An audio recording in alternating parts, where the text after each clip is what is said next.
everybody. We're here again. I hope everyone's having a fantastic morning, afternoon, or evening, where you are. So we're doing a new little thing today. We're playing Cafe Enchante. It's a new Otome game, a new experience. Thank you so much, Fruity Undertaker, for the follow.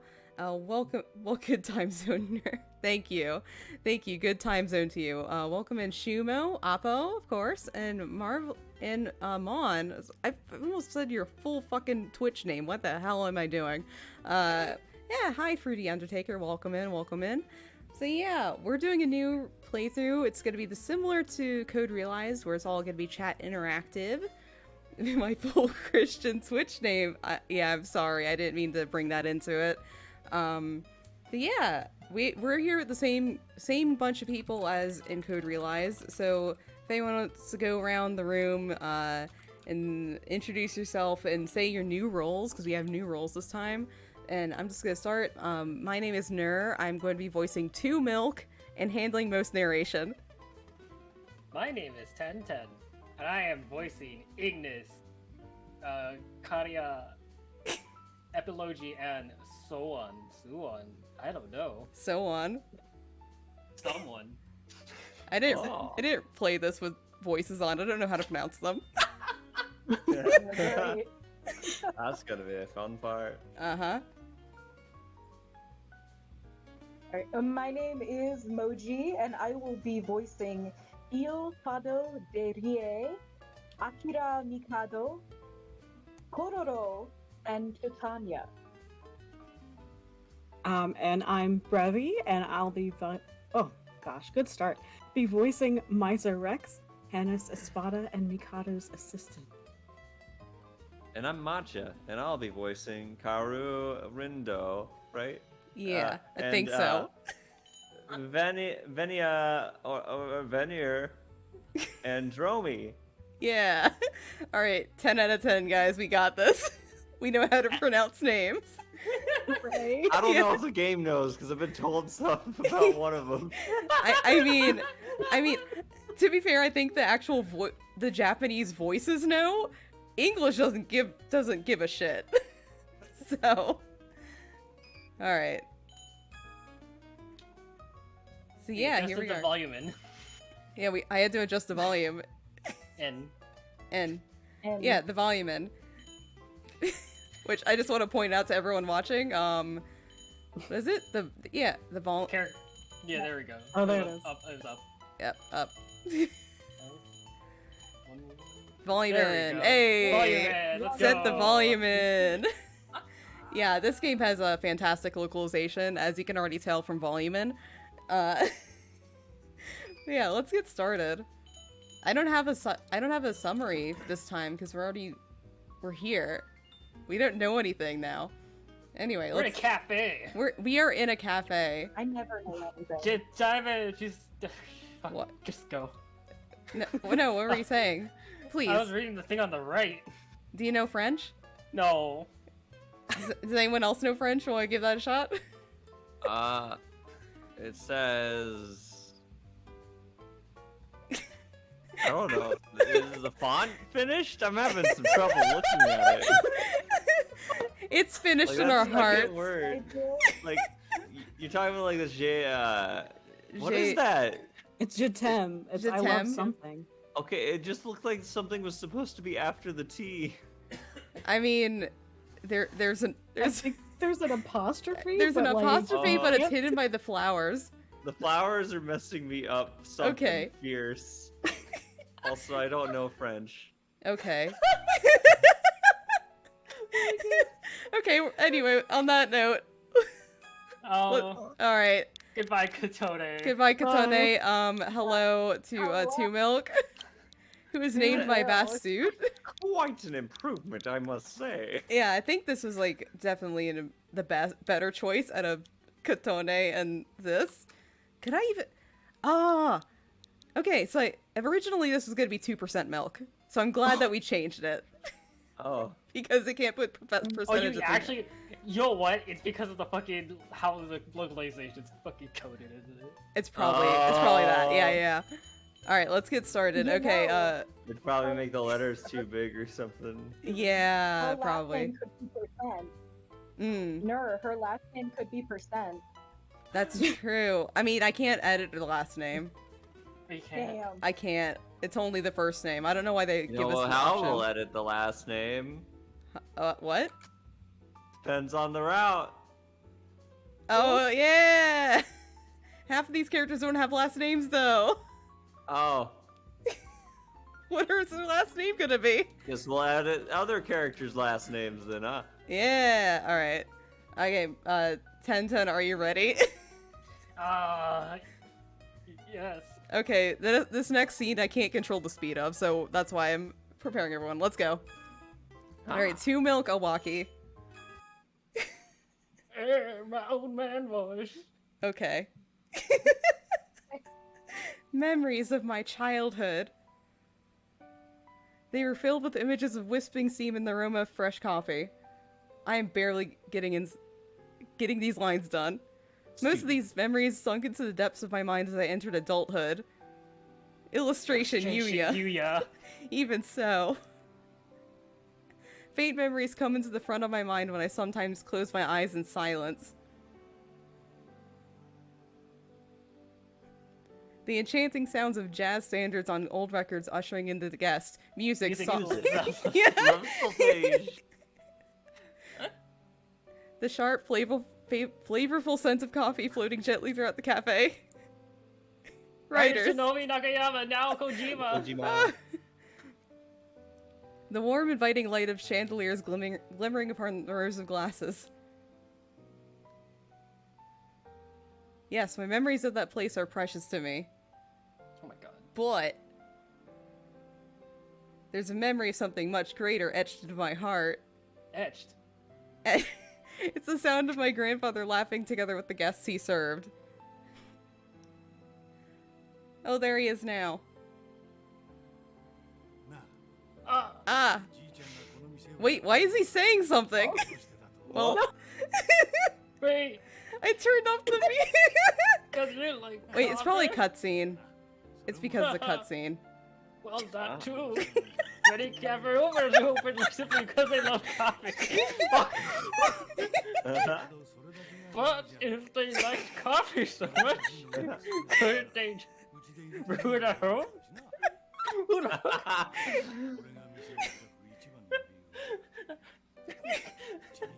It's all for the people. Some of them drop by for just a cup, but sometimes they become patrons. Subscribe to our Patreon after falling in love with my brew. A Patreon, Some- Papa! Yes, some of them come from faraway places beyond imagination. On Patreon? I started at this cafe in the past time. I'm concerned with making a. Wait. What is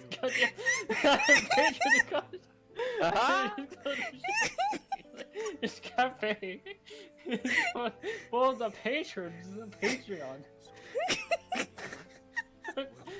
That's right. Now listen carefully. Anyone can brew a cup of coffee for themselves, but it tastes better when someone brews it for you. Huh? Not that you'd understand yet. It's the faulty to a southern accent. Yeah. Oh, this customer's about to leave. Well, do you remember what to say Director, when no, a guest leaves? Jonan Nome. Damn, his name is Yeah. Joe Rama. Yeah. Cup of Joe. Fuck off and never come back again. That's. We'll work on your hospitality. Look. What the fuck? Cafe Enchante. Ah. Trademark. Trademark. Man standing. Offering you coffee. Thank God, I can control it now. Can you? I can. Okay, so I want you to know that I don't know what the fuck the words said, but Matcha's horns were covering it. I thought it just said cunt. I was like, I did too! I did too! I did too! It looked like it said cunt. Oh, geez. That was so good. Oh my god. Whew. I feel like I've been lost for so long, but I finally made it. I take my gaze away from the map in my hands and look across the familiar landscape. Same. Yeah.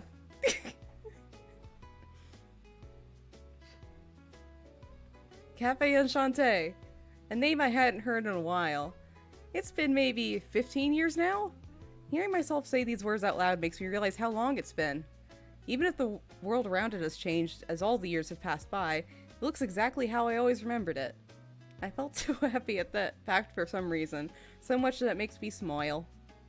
15 years? Yep, I did a good job getting here if I do say so myself. If I do say so myself, although I was completely reliant on this map app. I put my phone away and exchanged it for a piece of paper and key in my bag. What brought me here is a letter from my beloved grandfather. And a key to this cafe. I'm back, Grandpa. I'll be in your care now. Did I voice another old man who just doesn't appear again? No, he appears in flashbacks. Okay. Yeah. I quietly greet the small, simple key. And carefully I open the door to this familiar place.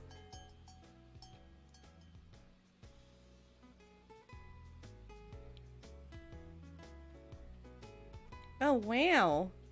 The place that appeared before me was the one within the fog of my mind. The faded scenes tucked in my memories regain their color and their strength.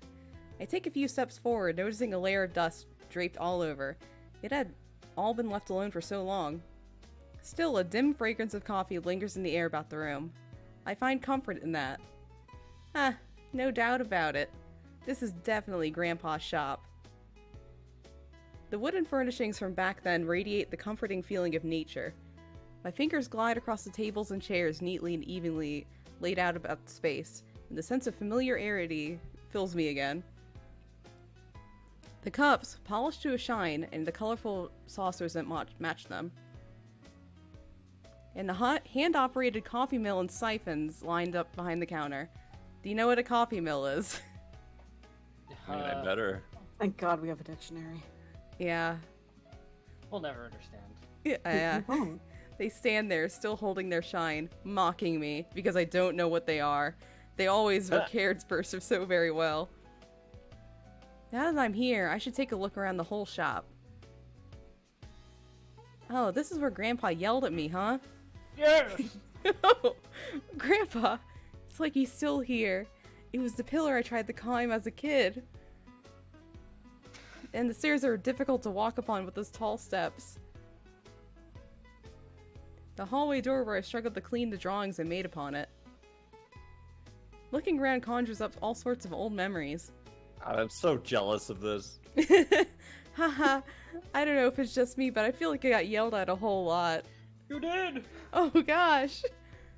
The trauma! It's coming back! The next thing I looked at was the storehouse that held a bunch of things.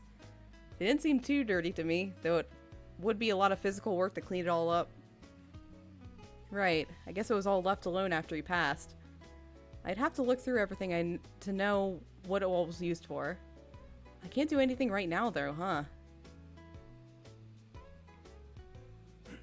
Behind the counter seating is a large kitchen. Oh wow, I never noticed the kitchen before. A faded memory of my grandpa making a quick meal comes to mind. I think at that time he was making a Sammy. And of course he was happy, smiling. I never noticed the kitchen. I've never been in a kitchen before. I floated through the kitchen, making my way to the back of the Enchante. Though it wasn't much, there were the remains of what used to be a vegetable garden. In a corner there's a small flower bed.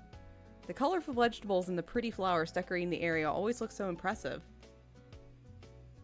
That's right, I remember crying here. Because my grandpa abused me so much. Oh! Hey, wait a minute! My face flushed from the memory of me throwing a fuss, wanting to water the flowers, rolling around and crying over it. Being back here just opens up floodgate of memories, all traumatic, one after the other. I continued touring the first floor as if to search for those memories I'd forgotten. And then I mutter again. I'm back, Grandpa. Yeah, fucking welcome back. Oh god. Away from Tokyo, the capital of Japan, far from the city center, sitting in an alley about after a 5-minute walk, the privately owned Cafe Enchante. The person who owned the shop was none other than my late grandfather, Sawana Waki. Sure brings back memories. The amount of nostalgia I feel seems endless. They all filled with tears. All of them. Oh. So many. I'm not crying then, but it's like 5 minutes away from it. Until I was Blair? 4. My parents were too busy and I had lived here at Cafe Enchante with my grandpa. My family, when my parents decided to settle down in the country, Grandpa continued to watch after the cafe. That was probably why I thought it would still be his forever. I never once imagined that I'd be the one to come and continue running this shop.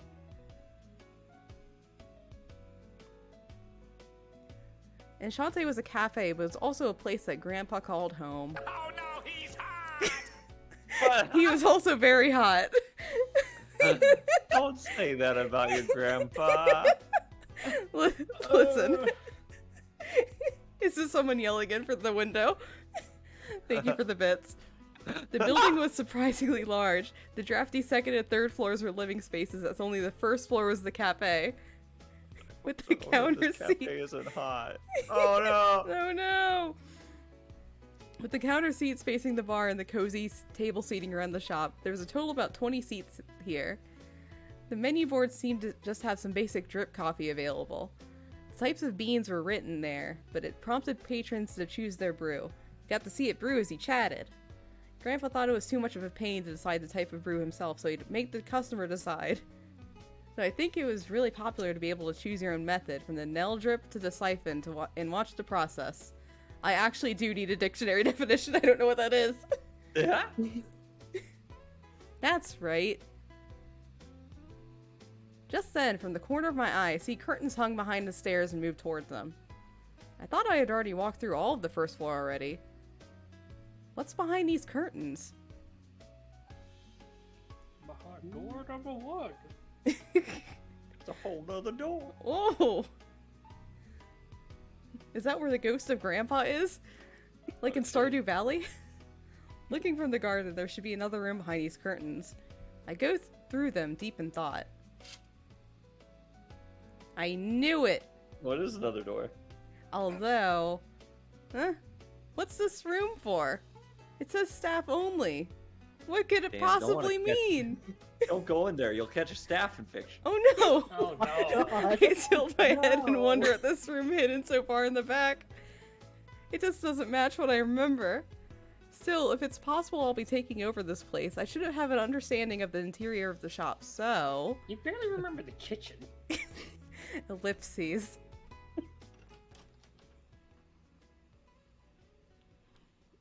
Hello? Attempting to figure out what this last room was, I opened its doors.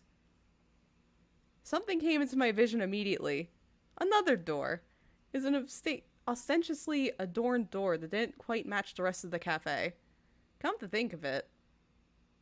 Wait, is this room just for this door? Right. Aside from the ornate door, there was nothing else here.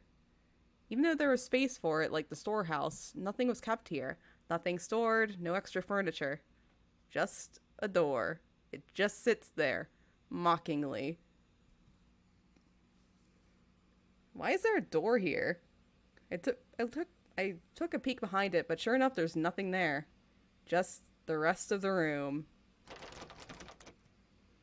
It doesn't open either. I hadn't the slightest clue as to what it was doing here. It's just an old door. I have no idea when it might have been built. Even though there's no doubt it was old, its frame seems strangely free of blemishes. Gazing at the doorbell hung at the top, I tilted my head and wondered yet again. Maybe Grandpa bought it thinking he could use it to replace another door?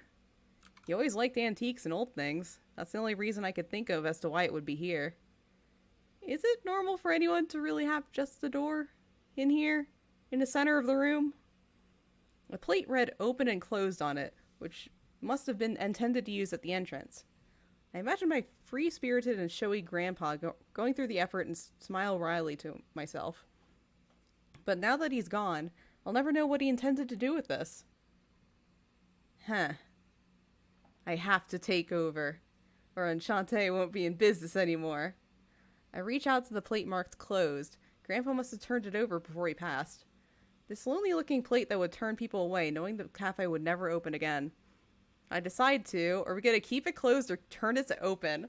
Alright, first choice here. Yeah, so in the channel point redeems, there is a redeem called Grab Our Controller, which basically lets you decide our next choice in the dialogue.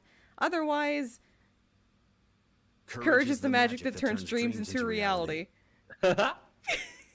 But Pain, suffering, everything. wait, you don't like that? Come on, it's good shit. But yeah, otherwise, I'm gonna decide via RNG, and we'll just okay, Mon. All right, Mon, what do you want to do? Do you want to close it or open it?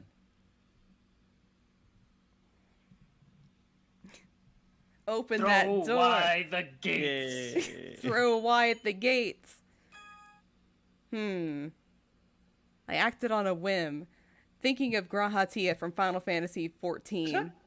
This door led nowhere, and it stood in the middle of a shop that lost its owner. Move that bus. The sign was writhing in boredom, claiming the store's closed status. It seems strange to me that even feel this, but it looks a little lonely.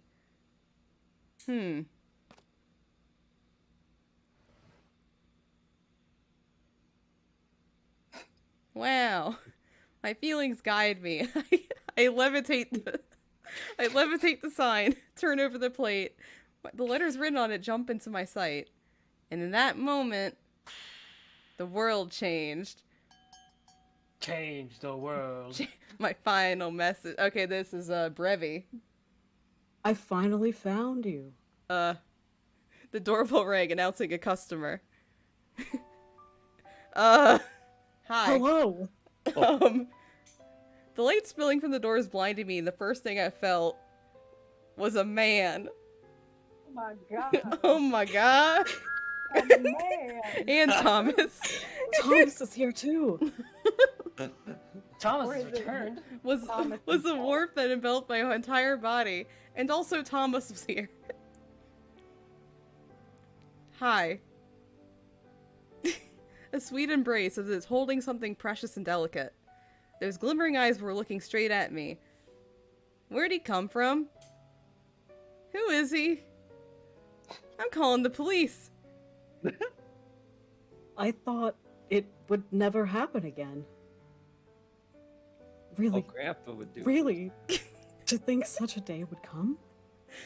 Most importantly, I was wondering why I was being held all of a sudden. Don't worry about that. I'm worrying about it. With the question Please don't. spinning in my head, I take a breath. Huh? Yee. You're a little too close. Do you mind taking a step back? I mustered all my strength to say anything I could. And escape from his arms, I quickly back away to the wall, putting myself on guard, clutching my phone. Wait, are you... Is something about me suspicious to you? Even though the words held a certain intent, it seemed like he was laughing in a grin, enjoying this moment. Hey, you don't have to be so scared of me, okay? I'm not dangerous. I can't trust you at all! Who in the world are you? You must be a criminal. You are, right? Completely ready to call the police, I glare at the man. Of course not. I'm from a pretty historical family. How about I give you my autograph? I don't want it. Oh. 1, wash your hands. 2, don't touch me. I was trying to do my best to intimidate him, but after seeing that, it was very apparent that he was smiling. His features were beautiful. His jade eyes, his unique hair. He had these horns. This was an emergency, but his face gave me the impression that he had things under control. But that aside, that embrace was just now was practically assault. Ellipses. Wait, what? Are those really horns? Growing beside your ears? What? My horns? Do you want to touch them? Ew. No, I'm fine. I don't want to do that. Oh, that's boring. Well, Okay. you don't have to hold yourself back, you know. Okay. You can, but you don't. I'm holding. Man's got a point. You gotta stand fast to your horns. Closes the distance between us. I circle around him to get further away. Now that I look at him more closely, actually, I really don't need to look more closely. It wasn't only features, but his outfit also seemed, pretty unique. It was a loose robe adorned with colors of black and purple. They were clothes not worn by anyone other than a wizard from a fantasy world. Are your clothes cosplay? For some kind of wizard character? Oh, these? They're not so much cosplay as they are my formal attire. I'm an important person after all. Worse, it's a LARPer. And while we're at it, I'm not a wizard. I'm a lord. Oh no. Huh? Oh, right. Maybe you'll begin to trust me if I told you this. I know the owner of this shop, so on. I'm not dangerous, okay? I'm totally harmless. You know my grandpa? Yes, exactly. That's why I know who you are, too. You're someone's granddaughter. Chumil Kawaki, right? Interesting name. There's a fucking dictionary entry. I'm in the dictionary. That doesn't tell me anything. You could have looked it up. Yes, that's right. An acquaintance of Grandpa's. If that's true, I suppose it would put me at ease, at least for a little bit. Still, even if that's true, where did you come from? It seems like you came through the doors, but I was alone when I was here earlier.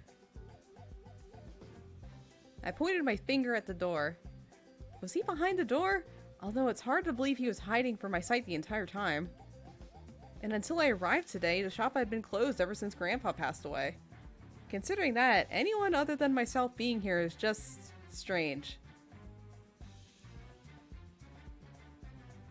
I'm not too sure how to explain that. It's simple yet complicated. What he glanced suggestively at was the same thing I pointed to. The door. It would make sense if everyone was here. Suddenly the horned man stopped speaking and I felt a disturbance around me. What? An earthquake? The tremors is getting more and more intense. I thought the Enchante itself would be in trouble until... Oh, everyone must be excited. Without Enchante's barrier, an entire town could have been blown away. Excuse me? Fun facts. Barrier? The town blown away? What? Save the questions for later. Here they come. Speak of the devil. I think you should take a few steps back. Excuse me? Step back, would you? No. Unable to even Okay. reply, with the flick of his thingy, 2 dots. For some reason, I felt my body completely pulled backward. I fell to the ground from the sudden force. And in the next instant, what happened before me surprised me even more. This is 1010. Hey, old man. Really to open up the shop. How many months do you think it's been, huh? This is Moji. For shame, so on. To shut us out without saying a word. It's so long that I believe I've fallen further down. Get the bowl out, Brevy. Indeed. Enchante is quite splendid. I feel this way with each and every arrival. Amazing.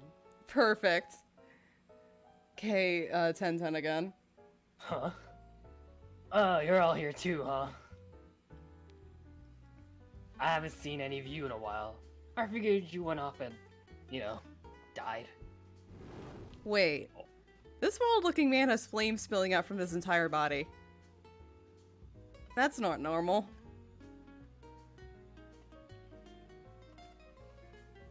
It would be difficult to think that any one of us could really die, wouldn't it?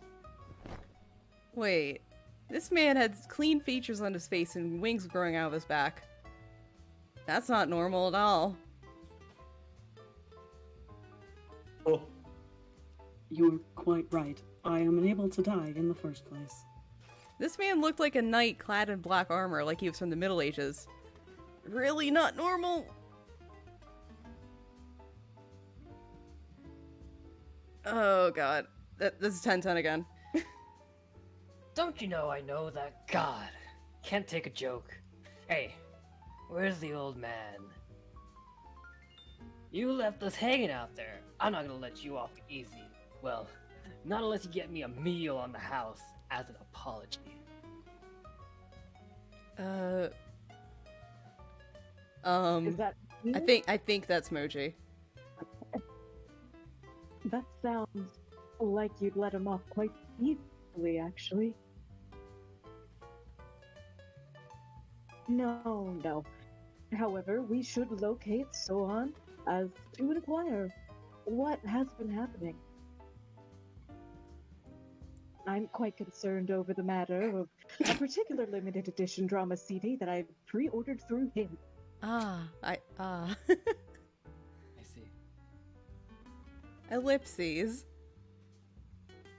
Huh. This kid is... So on? Alright, Brevi. Lord Soan, you've become quite dainty in the while we've been apart.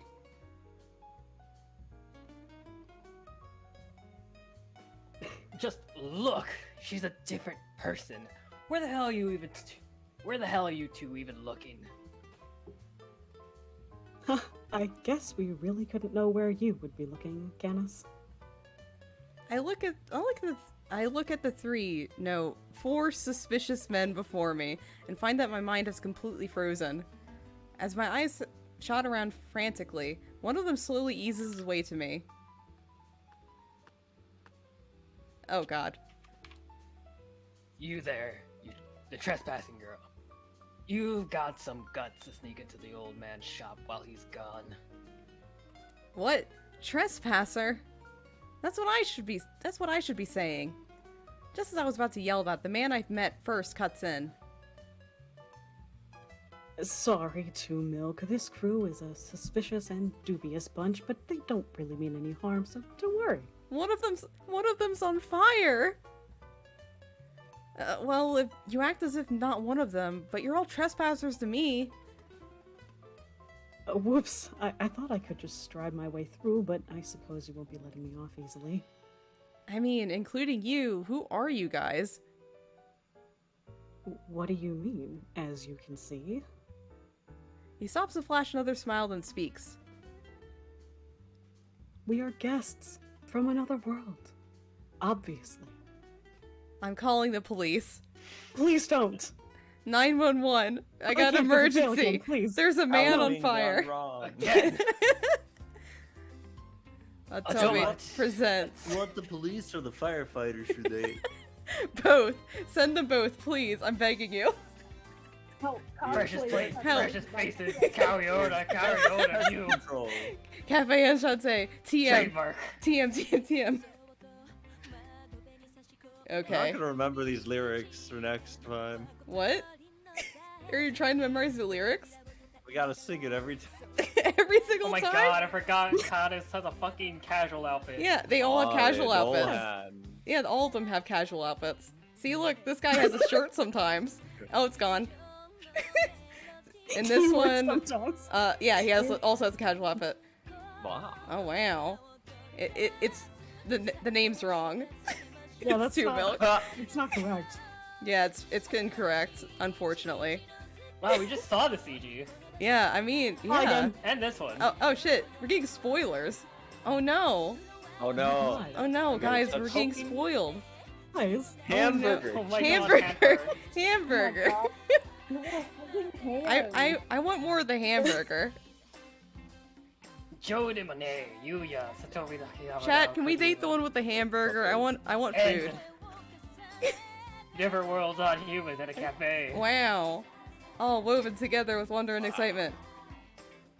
Welcome to our story. Cafe on Tate TM. yeah, TM. TM. TM. TM. TM. 2020 idea 2020 factory. Toy Animation, Fuji, TV, and Akira Toriyama. Whoa. Please support the Wait a official minute. release. Wait. Wait a minute. Wait a minute. Akira Toriyama. Okay.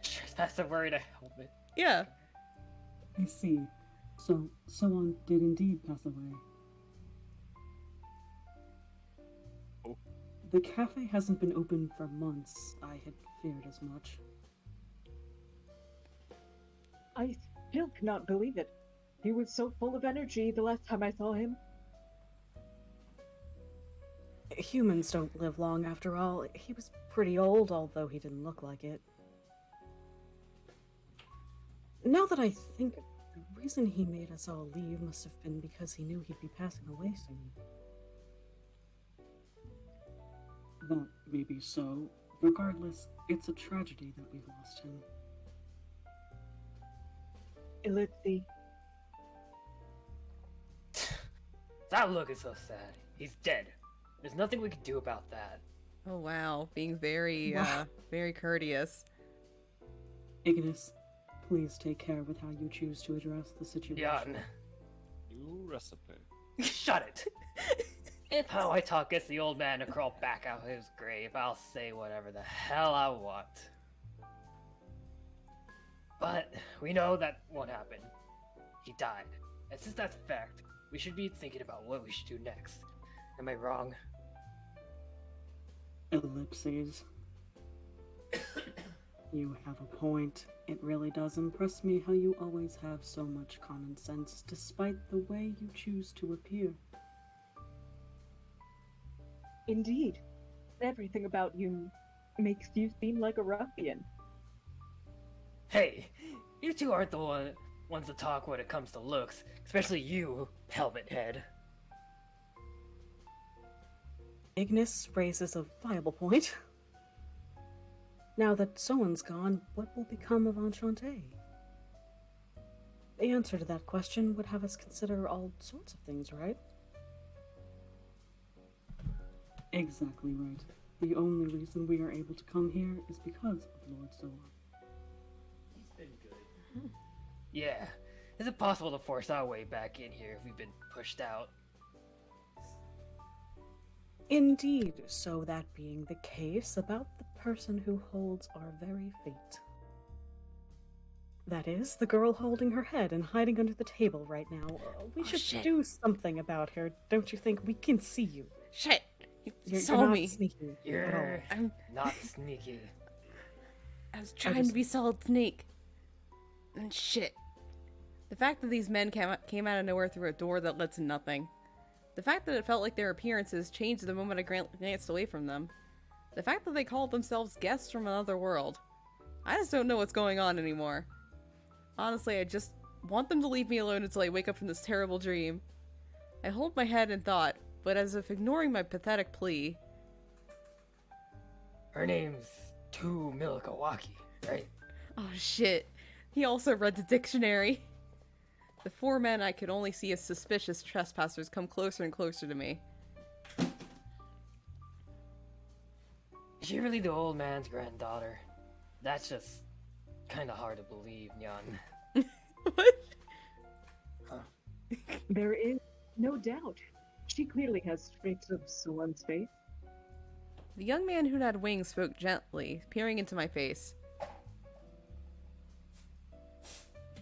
We apologize for the sudden visit. I assure you that there is no reason to fear us. Really? I smell something sussy from you guys. Absolutely. I swear upon Soan's name. There is no reason to be suspicious of us. Why are you approaching? Where? There is no reason. No! Why do you back away? I would like to be friends. No. No, thank Okay. you. Shut up, Canis. We're not gonna get anywhere with you. Anyway, anyone would suspect someone who looks the way you do, Nyan. You are quite rude. Who, Milk? I know it's daunting to be here with such strange people, but can you at least listen to what we have to say? No. Oh. Why do you keep trying to talk to me as if you're not one of them? No matter how many times I close my eyes or pinch my cheeks, it doesn't seem like the situation will disappear. I take a deep breath, stand up with caution, and with eyes half opened, take a look. Oh man, that's the man I first met, or rather, the one that held me unexpectedly. He was a young man who had a refined aura to him, despite breaking into the cafe. Then the rowdy-looking man, glaring at me with an unamused look on his face. Yan. He keeps saying yawn. Ellipses. Suspicious trespassers. What makes you say that? I don't know. There's something about a helmet. What's wrong? They're all sussy, considering they broke into the cafe. But ignoring that one with a helmet on, they seem to be normal people. Perhaps? Still.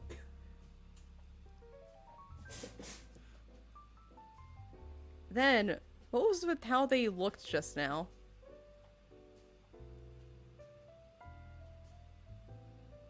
Ellipses. Let me figure out what's going on. You all are... Alright, next choice. Guess, right? Or who are you? You kazoo kid. Oh my god. Wait a minute. Who are you? Who are you? Who are you? Who are you? Yeah.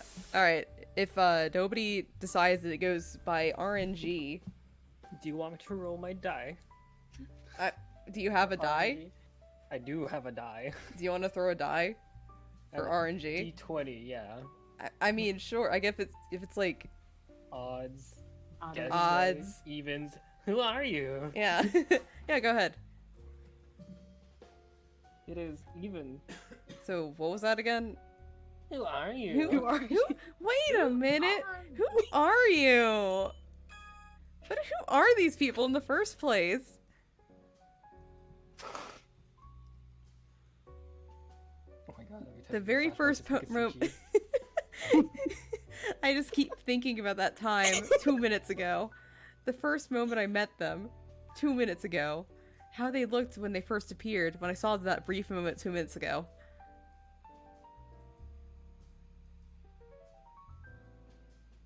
That man clad in armor over his entire body. The man with wings on his back. The man without a shirt. The way they all looked back then.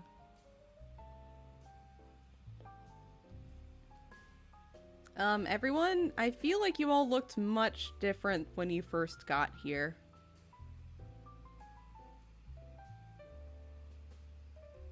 We look different? Oh, you mean how we look when we use our powers? Uh-huh. Oh, I see. Right, we do look quite different when we do that, huh?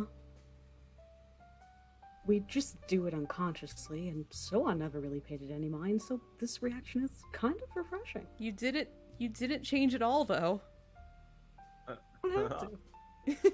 Huh? How we look? You mean like, Yan, Neon. Oh, there goes the shirt. this? Why did you take your shirt off? It's There's- hot in here. No sooner than when he spoke, he transformed, as if you were in a movie, or Sailor Moon. Just then, a wind so hot it made it hard to breathe swept across my face. I nod empathetically, and everything disappears in the next instant. Truthfully, it is difficult to answer what this really is when asked about it. Oh god. For me, I take up a bit of space, you see. Lord Soan scolded me much for it, always telling me that I was in the way. Damn you, Tall. You know, as pleased as you sound right now, you're also in the way, Yan. I suppose you could say. that this is one form of our existence.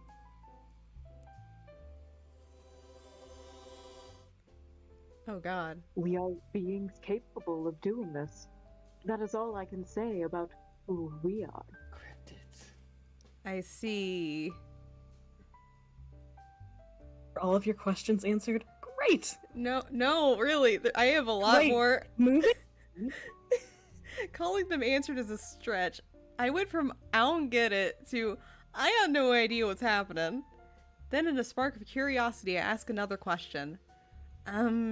Okay, then what about you? Are you able to do that? As if he didn't expect me to ask that, he looks a bit surprised. Then... Oh! You're a bit of a perv, huh? I guess. What makes you say that? I don't know. What in the conversation makes you say that, sir? I have no idea, ma'am. And so by asking those few questions, I came to the following conclusion. These men were, in fact, outsiders separated far from the rules of this world. So, what or who really are all of you? It seemed ridiculous to have asked such a question, but I had no other choice but to do so. I reluctantly asked my question, and the men all look at each other. With all the different expressions, some that seemed surprised, some that understood, some that was behind the helmet. I see. Lord Soon truly kept all of this from you, didn't he? The most sussy, the one in the helmet, which was glowing oddly on the inside, spoke as he was pushing his chest forward. Then allow me to introduce myself. Oh wow. Okay. Here is a name for you. Oh wow. My name is Canis. Canis Espada.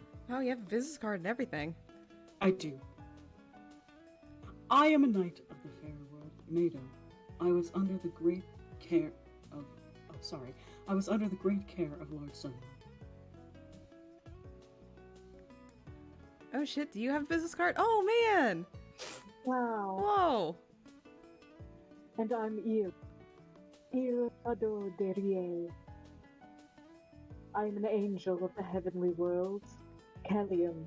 Or rather, I was an angel, fallen after breaking the laws of my world. And I have been in the care of Soan as well. He was quite a splendid man.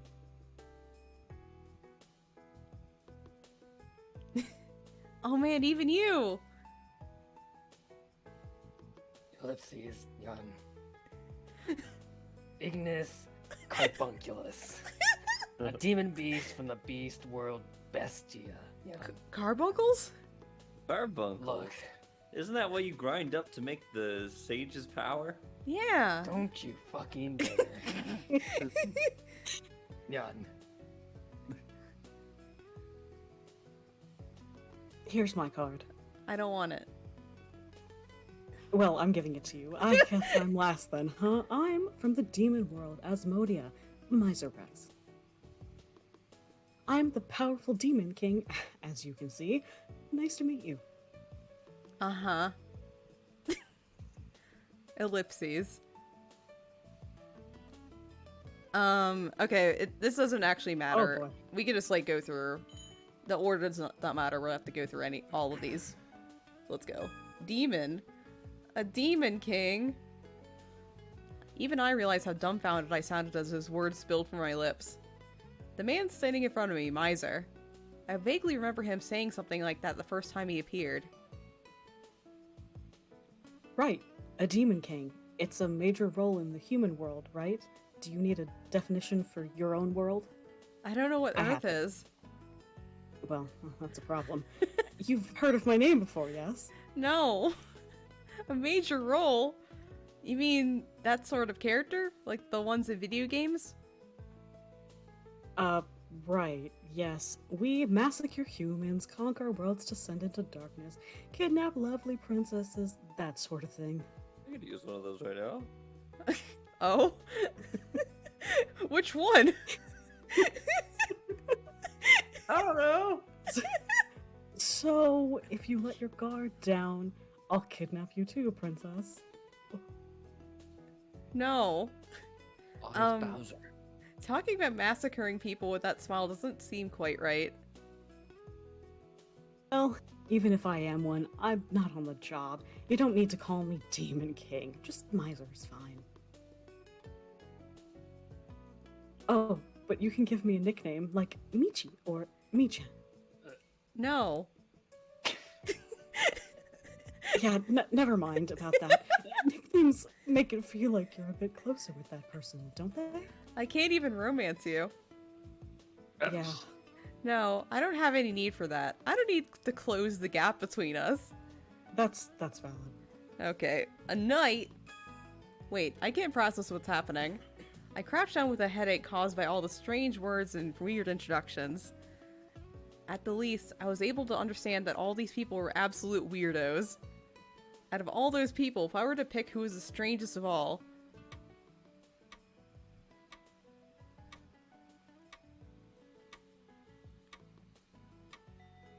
Getting timed on this. You're Canis, the knight, was it? Yes, Canis Espada. Again, my condolences for what happened. Thank you. He looks strange, but he is gentlemanly. Putting that aside, there are a lot of things I'd like to ask. Yes, you are Soan's granddaughter. I shall answer you to the best of my abilities. Oh my god. I am 190 centimeters tall. My weight is secret. I have several hobbies, including weight training and gardening. No, wait, that's not what I want to know. Hang on, why is your weight a secret? That's such a... Wait, that's not important. Probably the helmet. Or lack of head. What is important is what's obvious. I want to know why you're dressed like that. In particular, that helmet. Why a helmet? After my short tirade, Canis thinks for a moment and speaks. I actually thought I coordinated my attire quite well today. I wore this vest because I'm a bit chilly. Do you feel something is off? It's the middle of summer. I am very cold. Coordinated? Yes, when I came to the human world, someone advised me not to stand out too much. And that's why you have that outfit on? Taking another look, from the neck down, he seemed like any other guy around town with a normal shirt and vest on. But his neck and up was covered in an iron helmet, like one from the Middle Ages. I can't possibly be the only one here who noticed Grandpa's advice hadn't been applied very well at all. I have to glance to the side and find the Demon King, snickering as if he read my mind. You have found another questionable point. It's not that I found another point, it's everything about you. The light gleaming from his helmet catches my eye. It looks almost like flames, but what in the world is that? What's that light coming from your neck? This is... Those are just computer graphics. You can see the color changing, right? RGB helmet, let's go. I don't know. I know that's not what it is. Just leave it at that. It's such a drag to try to explain it to Nyan. Seriously? It's clearly not normal, though. Well, in any case, fallen angel. What do I do? Heavenly worlds and angels, demon worlds and demon kings. There's so many things wrong to point out that I don't even know how to react. How much of this are you serious about? How much of this is a joke? As I sit, struggling to ask next, one of them walks towards me. To milk. I am certain that this is overwhelming, but there is no need to understand everything at once. I shall try and explain some things myself about all of us and the cafe, considering you will be the new owner. Was it Ilfa? Close. Unfortunately, that is incorrect. My friendship level won't rise at this rate. Are they a nerd? Friendship level? am a fallen angel, Il Fado Verrier. Feel free to call me Eel if you'd like. Eel smiles after his explanation. He's not that sick, though. I'm not entirely sure if he's a fallen angel, but there's definitely an otherworldly aura from him that would make me believe so. He carries himself with poise, and it seems the most normal out of the four of them. Oh, did the release date change? I was so looking forward to the countdown for this. I give an exasperated look at the fallen angel, who gestures to excuse himself as he takes out a smartphone. What are you doing? I was notified about the release date change, and I'm checking the site to confirm. I do not get any signal in the heavenly world. Oh, what, they're adding a new character? I never would have thought that character would get their own route. Oh, they're into Otome. He claims to come from another world, and yet he has just naturally took out a smartphone. On top of that, I really have no idea what he's mumbling about. I don't play Otome games. I guess even if he seems normal, even if this guy has something wrong with him. Damn. Damn. Beast. So, how am I supposed to respond to these earth-shattering self-introductions? Though rigid from shock, I notice something. Ellipses, Jan. That one. The one who called himself Ignis was staring at me. Ellipses again, Jan. He's scary. I can feel his gaze upon me. But then, looking more closely, the print of this t-shirt's kind of cute. Neon. Huh? Jan? Unable to withstand his piercing gaze anymore, I gather my courage and address him. You're the demon beast, Ignis, right? Yeah, Jan. Did I do something wrong? I don't know why he's staring at me. Well, that's what I thought until he dismisses me with a grunt and looks away. No, I just thought you were a pretty plain girl. Being you're the old man's granddaughter, Jan. Huh?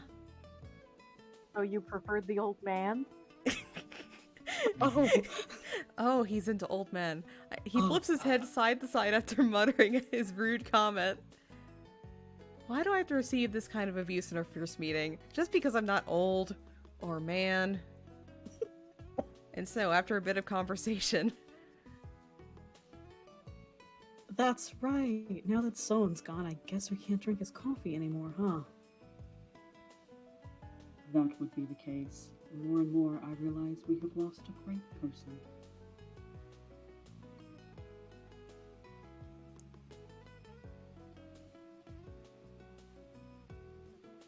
The coffee's always bitter. Not being able to eat here anyway is way more important to me than the coffee, Jan. Always bitter. Ignis, in your case, would you actually die from drinking some? Huh? Why the hell would I die? I couldn't die just from drinking coffee. Oh my. It could be fatal if you are unaware. Ignis, if you give dogs coffee or onions, Dogs? dogs? God, just stop it. Stop calling me a dog, you angel nerd, Jan. Miser the Demon King, Canis the Knight, Eel the Fallen Angel, Ignis the Demon Beast. After their fantasy-ridden introductions, they chatter amongst themselves. Now then, how about it, Two Milk? Were we able to convey who we are to you? From the looks of them, it didn't seem like they were trying to trick me or tell me absurd lies about alternate worlds. Right. Even though... Okay, next choice. Alright, here's our choices. I couldn't quite believe them, or I'll try for now. Scally, what the hell did you just put in my chat? You stop that. Okay. If nobody chooses to redeem, we'll be rolling again. Let me grab my die. Yeah. The die life. Alright. Alright. The fourth wall breaking. Odd will always be the top option, I guess. Okay. It is an odd. Okay. I couldn't quite believe them. So basically, you all are regulars here at the cafe. And you're not humans, but beings that have come from another world. Right? Yes, that's exactly right. I'm glad you understood so quickly. You really are Soan's granddaughter. Yes, that is a relief. Let us get to the main point already. So about Enchante. The exit's that way. What? Why? Oh, dear. I really did think you were beginning to understand the situation. I really don't understand anything. No, what I understood was the fact that you're all completely and utterly suspicious. If you tried to tell any sane person about any of these fantastical delusions, they would never believe you. I glare intensely at the faces around me. The only way this makes sense is there was a hidden camera and someone comes and tells me that this is all a big prank. Oh. What do we do about this now? Kids these days are so full of disbelief. This is, of course, a normal reaction, Mr. Miser. At that point, Ignis and everyone took a seat nearby and showed that they were ready to have a serious chat with me. Well, you can decide if you trust us or not at a later time, Yun. More importantly, we'd like to know, what did you come here to do, Yun? What? His eyes squinted a little bit more. It was silent. His sharp gaze was upon me, scanning every little detail. Yes, Soan's granddaughter, 2 Milk Owaki. We've heard about you a bunch of times from the old man himself, Yun.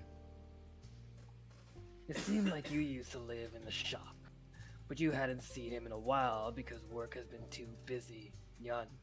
Ellipses. So, why are you here now, of all times? And what do you really think of Enchante? Your answer is very important to us. I had a feeling they also guessed as to why the granddaughter, the shop's owner, came after the shop was abandoned for so long, and that this meant Enchante was at a crossroads.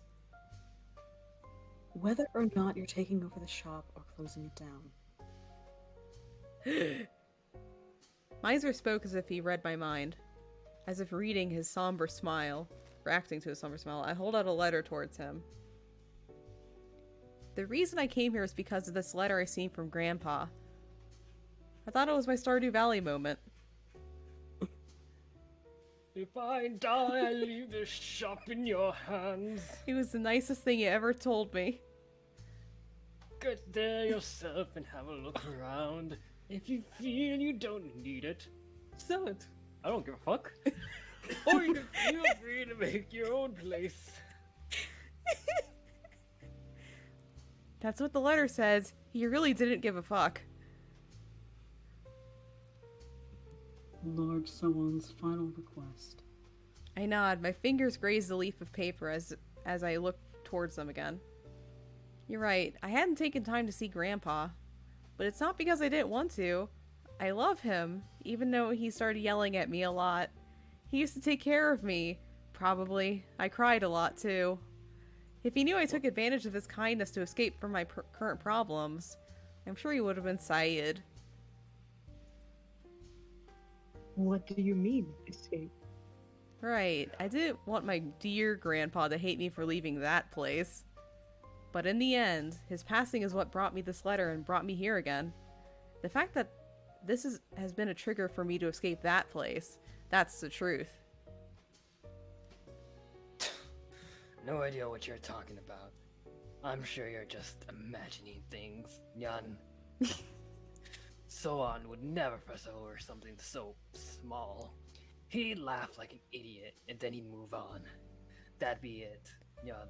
You really loved my grandpa, didn't you? Yes, Jan. Ignis's words were tinged with sadness. Hearing them, I turned towards the others. Grandpa always talked about how important this cafe was to him, even though he said he didn't care if it was sold. So, if there's any secrets to it, I'd like to know every detail. So please tell me, what exactly is this cafe? What are these alternate worlds? My question made them look at each other. The sound of the shop returned to what it must have been before we arrived. Silent. It is difficult to describe in words. I can say that it is just as you have seen. This is Cafe Enchante. Here, there is a gateway to other worlds, a place where others can come visit. Oh, it's even in the dictionary. Lord Solan, keeper of Enchante, ran it and took us non-humans in his guests. Yeah, that has long been the case here. A shop where distant worlds intersect. A place of fun and a place of belonging. You know, you were still so small, you wouldn't remember, huh? Huh? Wait, did I meet you at some point in the past, Miser? Ellipses. It was such a short meeting after all, it isn't surprising that you don't remember. If that's the truth, had they already been coming to the cafe back when I was living here as a child? Huh. Close my eyes and try to remember. Fragments of images begin to cross my mind. Events buried in the memories of these past 15 years begin to surface.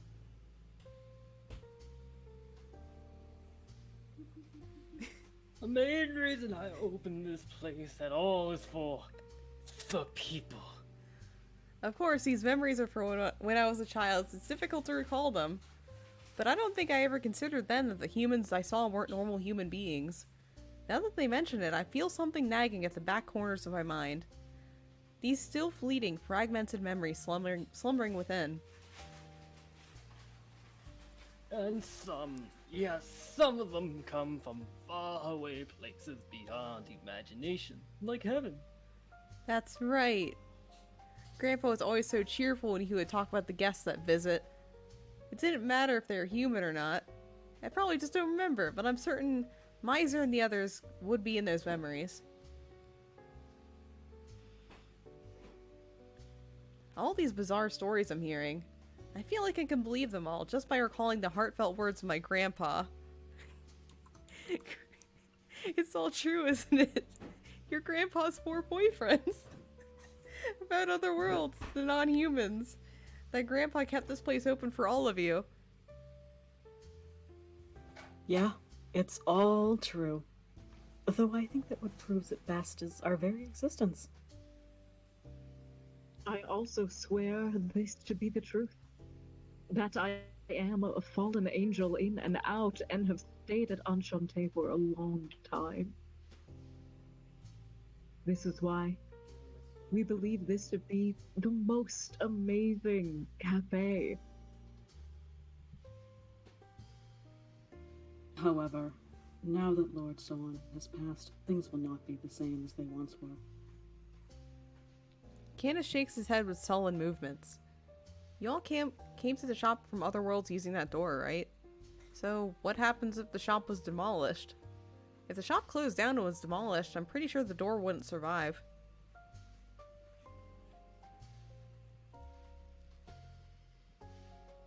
Nothing, really. As long as the door stays unlocked, we can come and go whenever we want, Jan. The lock? Look at the gate. You see the plate hung on the door, correct? The plate, I assume it's the one that reads open and closed. Right, I see it, but is that the lock? It is odd that our lock is that plate. What's a lock? What's a lock? It's just as it says. You Oh. could look it up in the Oh. dictionary. Oh, I The see. doors... Let me explain. The door's open when it's on open, and it stays closed when it reads closed. Whoa! Oh, Do you need more fuck. information? This is too much for As- me. Well, I'm going on.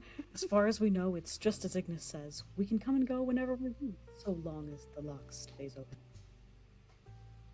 Though sometimes some unpleasant things might come through there, so I recommend only keeping it open or closed when necessary. What kind of unpleasant things? Hey, your grandpa! Oh god, Grandpa! Oh, What what unpleasant things? Like Grandpa's ghost? so on? The kind who would destroy the world. Those who would think of others as lesser beings and murder them in cold blood. So my grandpa's ghost. Oh no! Oh, That's too dangerous. Grandpa, how could you open this shop without batting an eye at that kind of danger? By the way, you may be worried about what would happen to the door to the other worlds if the shop were to be demolished. But don't worry, the gate can't even be destroyed in the first place. Eel and I have cast a spell on the cafe.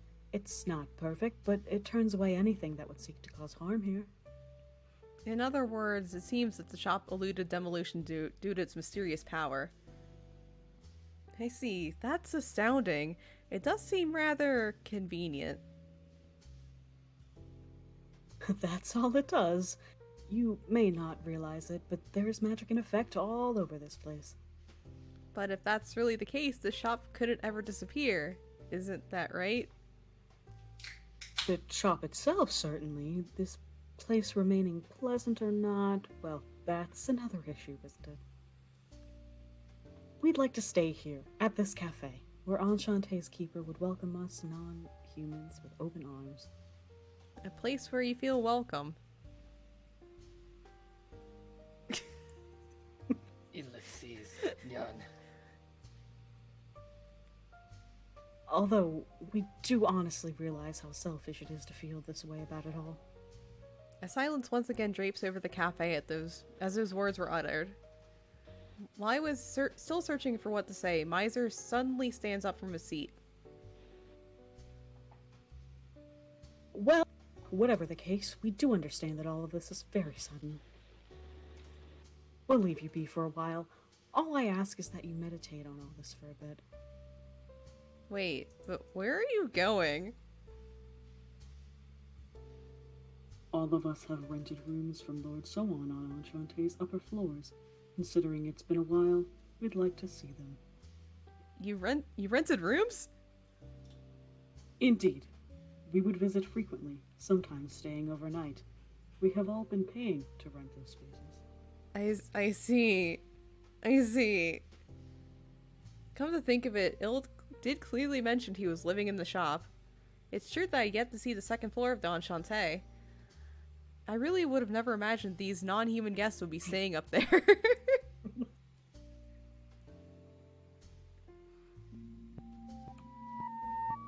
Oh, Uh-huh. Oh, Waiting for something, huh? Yeah. Wait, since the old man is dead now, what happened to our rooms? They haven't been cleaned out, have they, Yan? I'm not sure. I haven't been upstairs yet. I don't know if the housing authority or city officials had come to see the property. that's very troubling. Eel abruptly stands up. I have valuable treasures in my room. I could not stand if something happened. I cannot stand here idly. I must check it once if everything is okay. With that, Eel rushes upstairs in a huff. I think he might have flown a bit, even. My figure! What in the world? Leave him be. He's just checking on his Figmas. Oh. Just how he is. Okay. Yan. Is my body pillow still there? Oh my god. His... Body pillows. oh no, not Oh the no. Hello. he's got the 20-footer. Oh, thank God, my waifu posters are still up.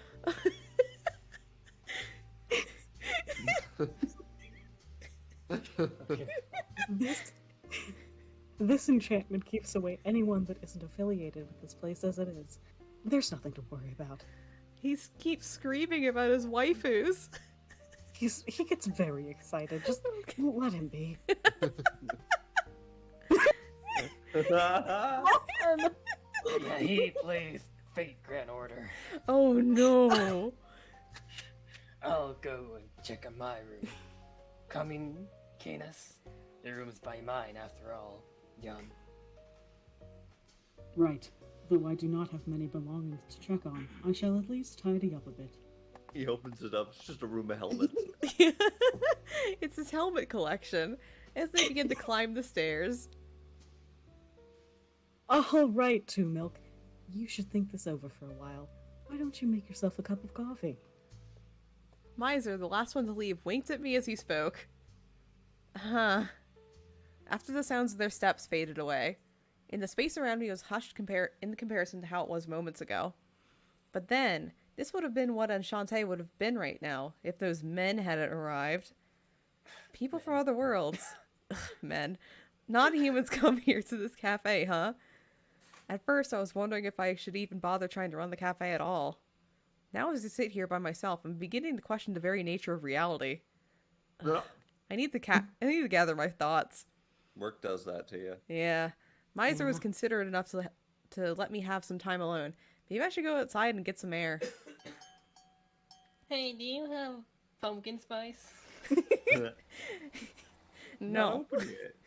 I look to the horizon. The sun is setting. I take in its light and let out a sigh. The cold begins to grip me as the day ends. Jack Frost, stop! Oh no. I sit on a bench and go over everything that just happened. Are we gonna flashback to the CG? Flashback? I found that door. I met Miser and Grandpa's other 3 boyfriends. I had CG again. Candace, Eel, and Ignis. They all, Good CG. they all claim they aren't human. All of this easily erasing whatever knowledge of the world I used to hold.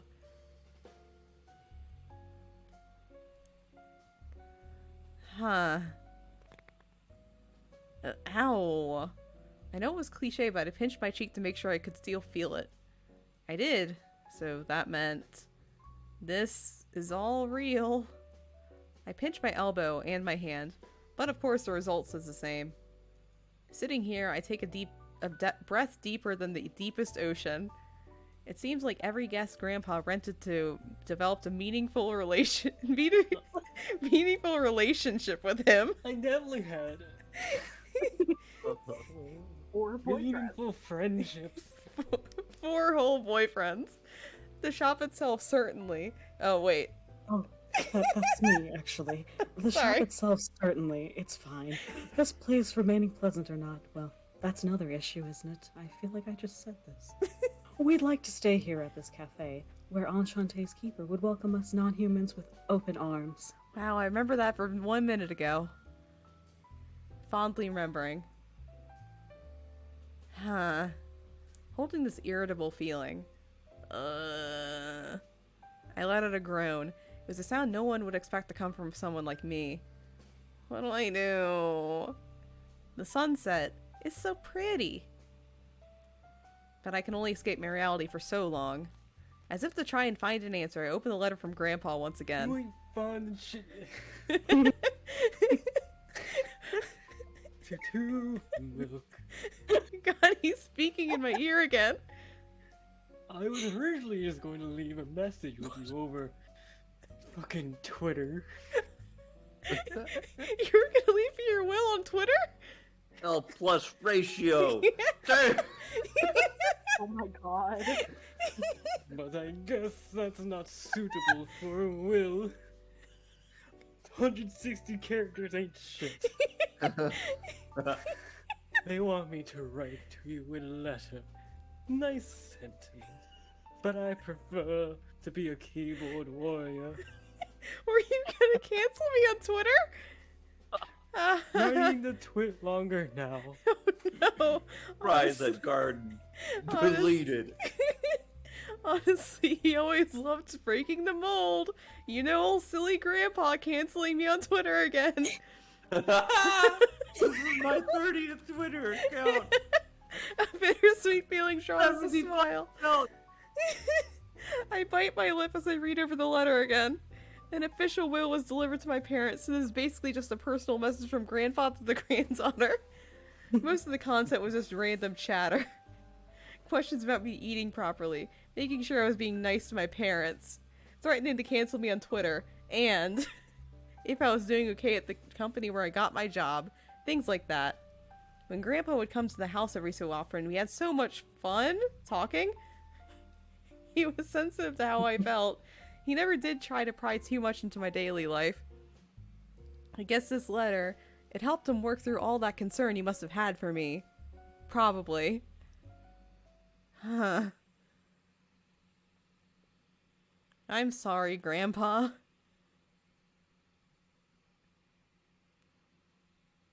It's difficult to talk about out loud, but the food supply company where I was hired was infamous for being strict about the work.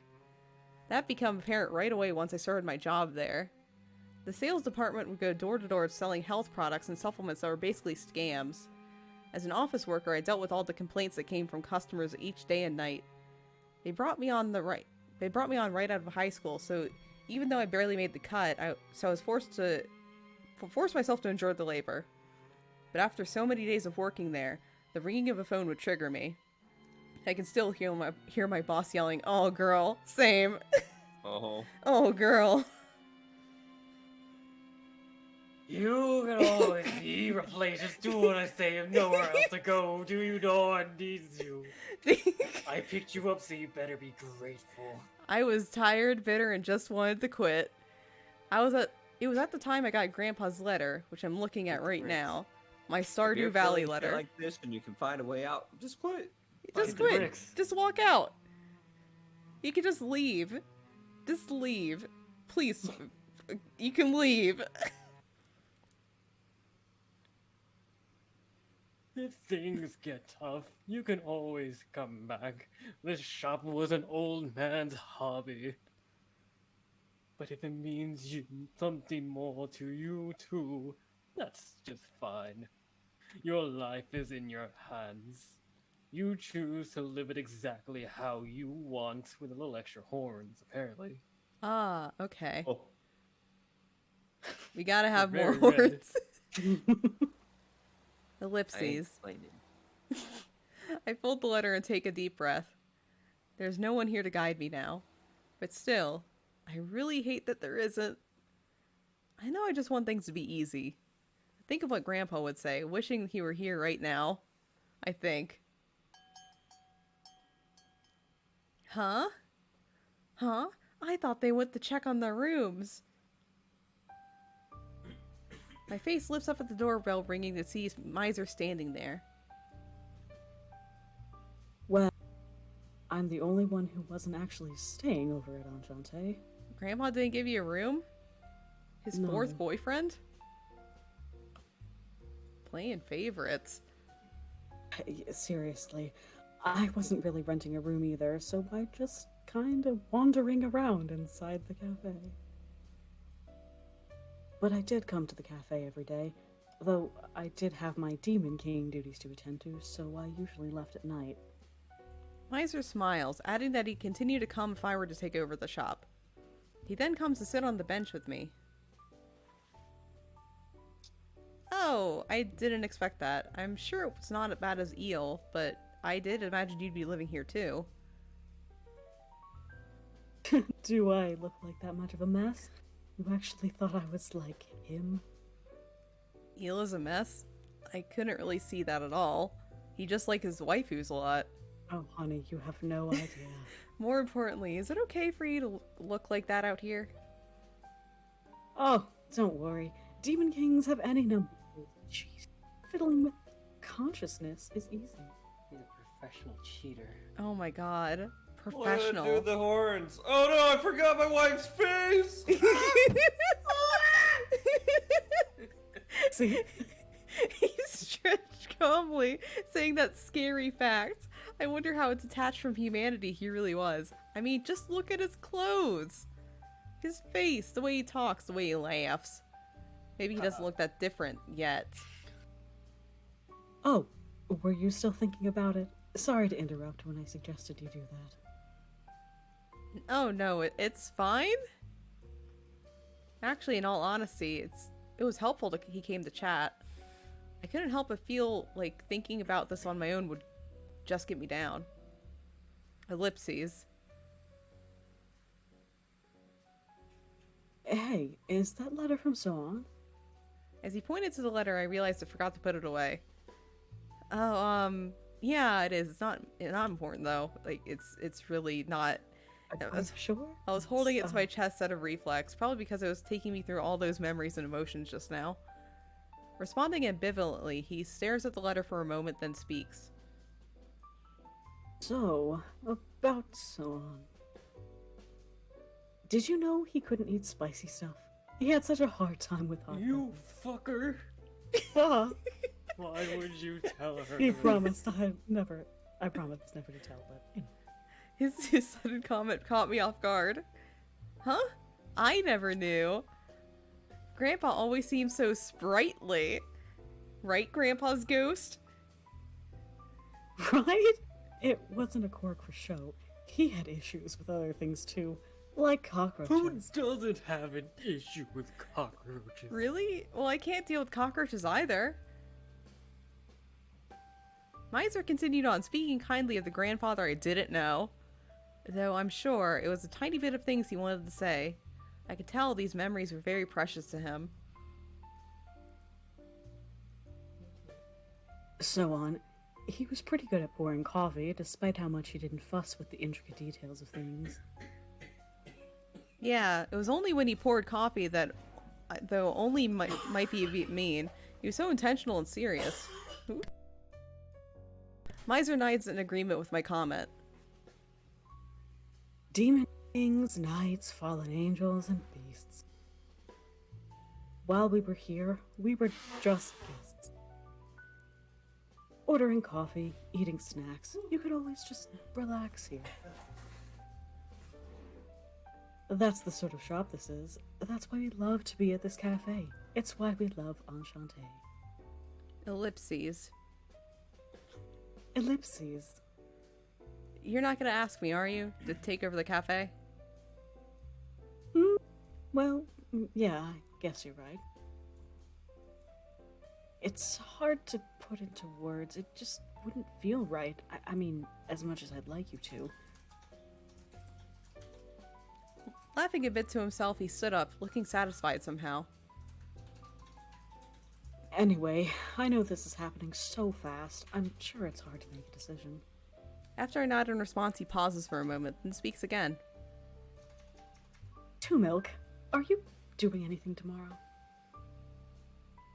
If I remember from what someone told me, you work northeast from here, don't you? Are you going to go home already? Tomorrow? I don't have anything planned. As for work...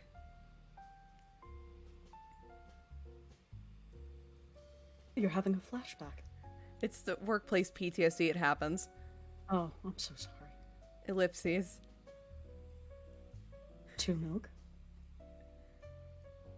Oh, right. Yeah, I don't have anything planned. I see. Then how about you come back here? To Enchante? Yes, if you don't mind, of course. If you have the time, I'd like to talk with you some more, but not necessarily about the cafe.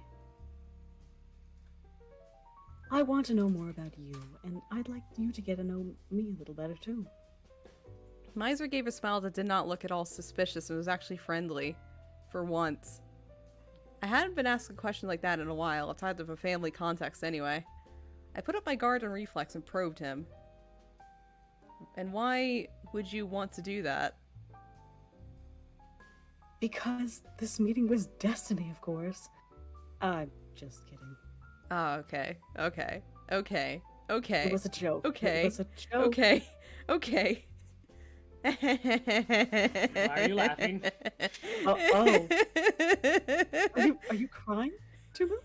Even if it was a joke, he had the guts to mention something as cheesy as destiny, and him saying it was such a carefree smile. Cheesy. Two Milk. Brought a smile to my face as well. It reminded me of my name. Yes, it's possible that this is destiny, considering it would be impossible for a normal person to beat a demon king. Oh, You finally believe that I'm a Demon King? No. Oh. Well, I wouldn't get anywhere if I didn't, I guess. So, you're compromising then, hmm? If you're still suspicious, can I show you evidence that would change your mind? Evidence? Oh gosh. What if I were to, romantically... 1, wash your hands. 2, don't touch me. break the sun into pieces? Or remove the stars from the sky without a trace? Romantically, of course. Romantically. Are you a Scott Pilgrim character? What are you, Kingdom Hearts? Kingdom Hearts. I could do that much if you were to ask me directly, you know. Is that romantic? His smile scares me, as if to say that he would actually go through with that. Oh, well, with that in mind, I'll be waiting for you here at the cafe tomorrow. But I'm not the one who should be saying that. I'll think about it. I'll consider whether or not I'll return. Even if I were to start heading back right now, I'd be home around midnight. Considering how dangerous that might be, maybe it's better I stay here tonight. But I'm a bit reluctant to say it Enchante with all these people I don't even know. For now, I let Miser know I'll be leaving to get a hotel for the night. Okay, got it. I'll let everyone else know. Will everything be okay with the lock? Bill and Canis will stay behind, so it's okay. You can leave the gates to me, too. All right then, Two Milk. See you tomorrow. See you tomorrow. Oh. What's wrong? Oh no, it's nothing, really. I haven't said see you tomorrow to anyone in such a long time. It really was nothing. Outside of work, I just didn't seem to live the same way other people did. Miser didn't make me feel weird, and he replied shyly. Huh. Me too. He smiled with an endless kindness. It was then I realized that I was no longer just considering coming by tomorrow. Once I got to the hotel, the promise I made to see Miser became rather clear. The hotel I was able to find was very nice considering how little it cost. After taking a shower and changing, I lie down on the bed in the room. I'm so tired. Hotel. Nice hotel. Definitely due to mental stress. It's time I get to sleep. I let out a yawn as I reach out to the light by the pillow. No matter how many times I think about it, I really just experienced something insane. Though I no longer thought it was a dream. Still feeling the small morsel of excitement towards visiting Enchante tomorrow. I close my eyes and give in to sleep.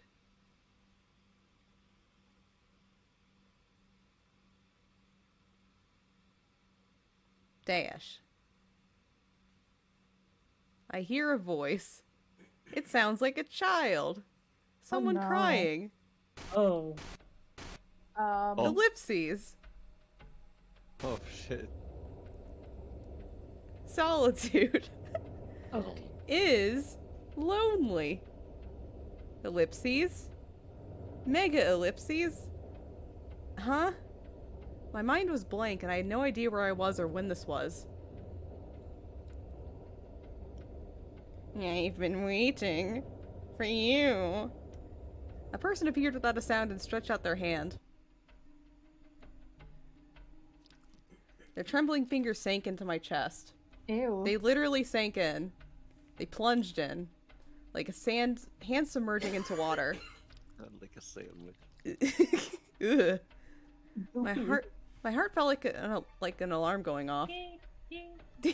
My body shook in pain, unable to breathe. I could feel my consciousness slipping. But there was something more harrowing. Help me. It clung on to me. This unknown plea rang in my head. It was so pitiful, so sad. I tried batting away the hand, but I just couldn't, no matter how hard I tried.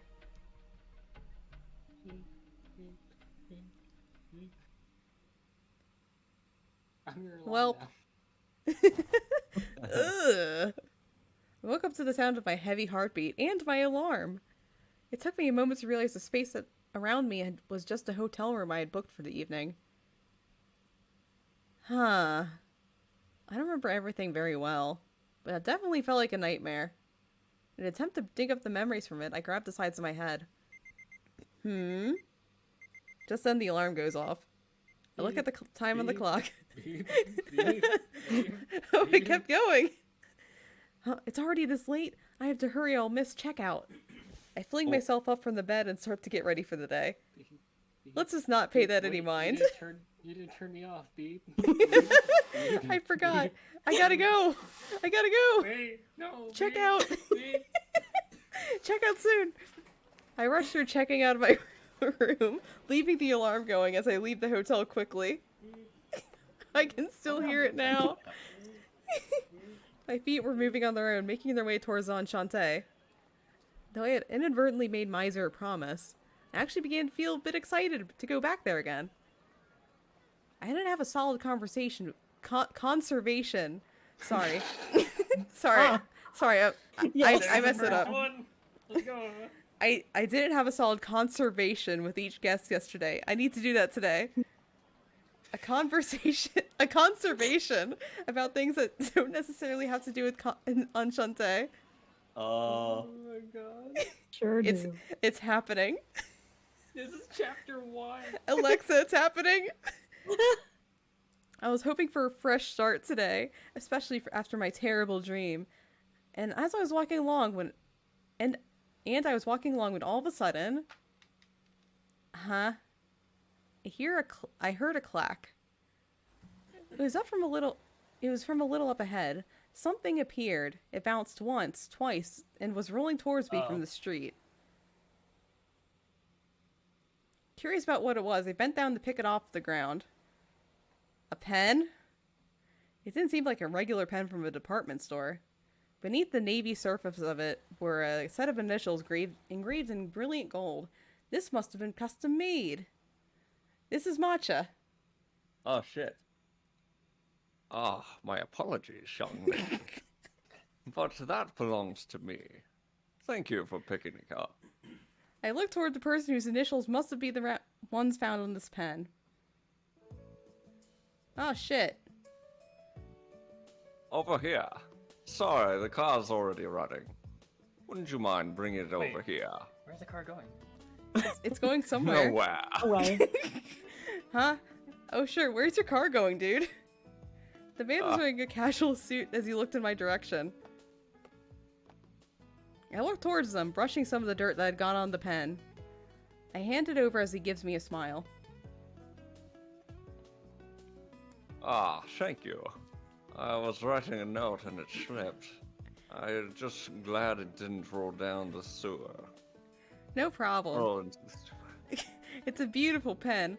I hope it didn't get scuffed. Flash. I was about Flashbang pen. Why am I getting flashed by a pen? It wasn't for you. Oh no. I was about to say goodbye when... Flash again. Miss, can I ask you a personal question? No. Oh.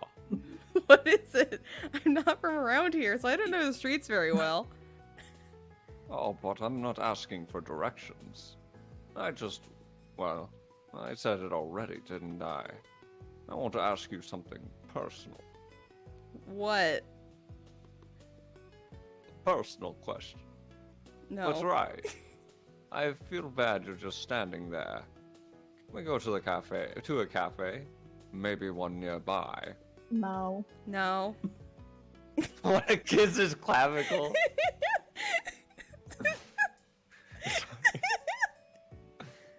I'd be happy to treat you to something. Consider it a thanks for returning my pen. What do I do? Is this one of those instances of coercion I've always heard about? Ellipses. I need to find a way to get out of this. We are not going to a secondary location. I'm sorry. I appreciate the offer, but I have a few things I need to take care of.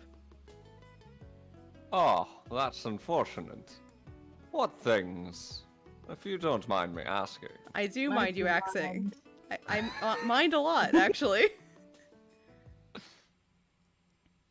Do they have to do do they have to do with Cafe Enchante? Well, the Demon King and the Fallen Angel hang. Not a good choice of words. Okay.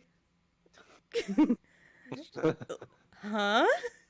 Now he had my attention. How do you know that? Was this person like Miser and the others? Oh, thank you for the honest reaction. I'm sorry. I didn't mean to startle you. I'm not anyone to be suspicious of, okay? Two milk, a walkie. I'm very suspicious right now. Actually.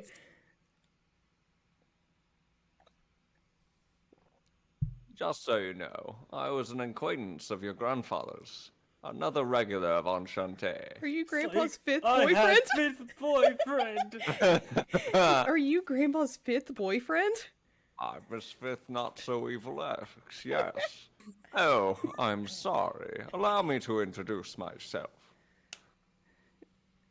Oh, do you have a card? Oh, he has a card. Business card. Hey. K. My name is Caro... Is it Caro? Brindo? I'm sorry. And so you know, I'm just an ordinary human, okay? Mr. Rando. A regular at the cafe. I let down my guard as Jerry mentioned he was human. Only a little bit, though. Ellipses. I don't even know my name. Ignis and the others didn't know who I was before hearing me say my name. I'm sure he could tell how guarded I was when he looked into my eyes. Not seeming to care much about that, Rindo continued speaking rather casually. I've heard rumors about you. About Solan. Did you come here to take over Enchante? Well, no, I hadn't decided on that yet, sir. Yes, huh? Though, just by looking at you, I can tell you've already been influenced. This is the beginning to be annoying. Annoying? Oh, I'm talking about those non-humans. Pause. At Enchante. I know I'm a stranger, and you probably find me suspicious. Probably. Yeah, I do. But let me warn you. Don't take over that place, okay? And why is that? The very reason is very simple. Those non-humans are the very essence of danger. Rindo spoke without any ill will, but also without a fragment of restraint.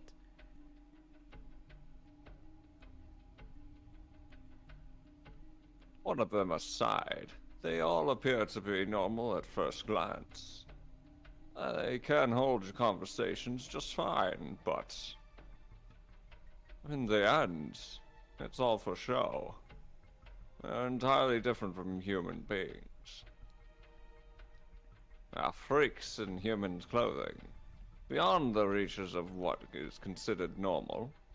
Monsters, creatures, evil spirits. Ellipses. I'd be worried to send a sweet girl like you to a place where such creatures gather. Ellipses. I begin to feel a little angry at the things this man was saying. I don't know everything about them, but they were guests of my grandfather's and 4 of his boyfriends. I don't know they are people he truly. I know they're people he truly valued. I wish this man wouldn't say anything so bold as to contest that fact. Excuse me. I began to protest, but it was interrupted. Bless you. Oh, I'm getting a call from my subordinate. Sorry to keep you for so long. I'll have to get back to you. I got to get back to work now. Goodbye then, 2 milk. If you decide to stay there, I suppose we might meet again soon, Monopolizing the conversation once again, he then disappears. I didn't get to reply. He didn't seem to think highly of Enchante, considering he was a regular there. I know who he was. Grandpa's least favorite boyfriend. Right. It would be best to talk this through with Miser and the others. I decide to cut my rumination there and hurry along to the road to Enchante. He's a bitter ex. Bitter ex. That's right. Oh, No, he was You can have me just in the a booty background. call. Ellipses. my car broke down. Why are you here? Before I Broke enter, down right in front of me. what a coinkydink! I've broken down right in front of the Enchante. Before I He's hiding enter, in a tree. with binoculars. Yeah. I crashed here. Oh no! I pinched my cheek again just to make sure. With Kaoru Rindo and that confrontation just now too, I decided to accept yesterday as reality. Conservation. But still, I was nervous about going inside. Especially with that man in the tree. I walked to the door and grabbed the doorknob. Hello? Not knowing if I needed to, I let the cafe know I'm here by taking a step inside. Ellipses. Huh?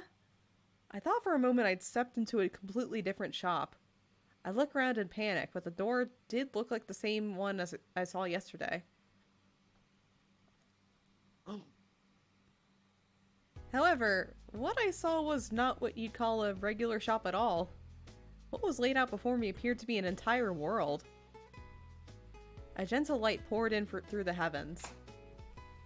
Beautiful plants I'd never seen before embraced the light, stretching their leaves to the sky.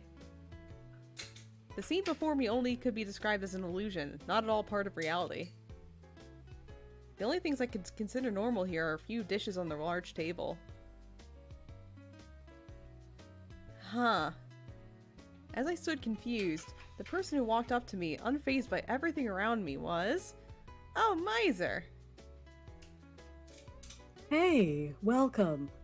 Or in your case, I guess I should be saying, welcome back.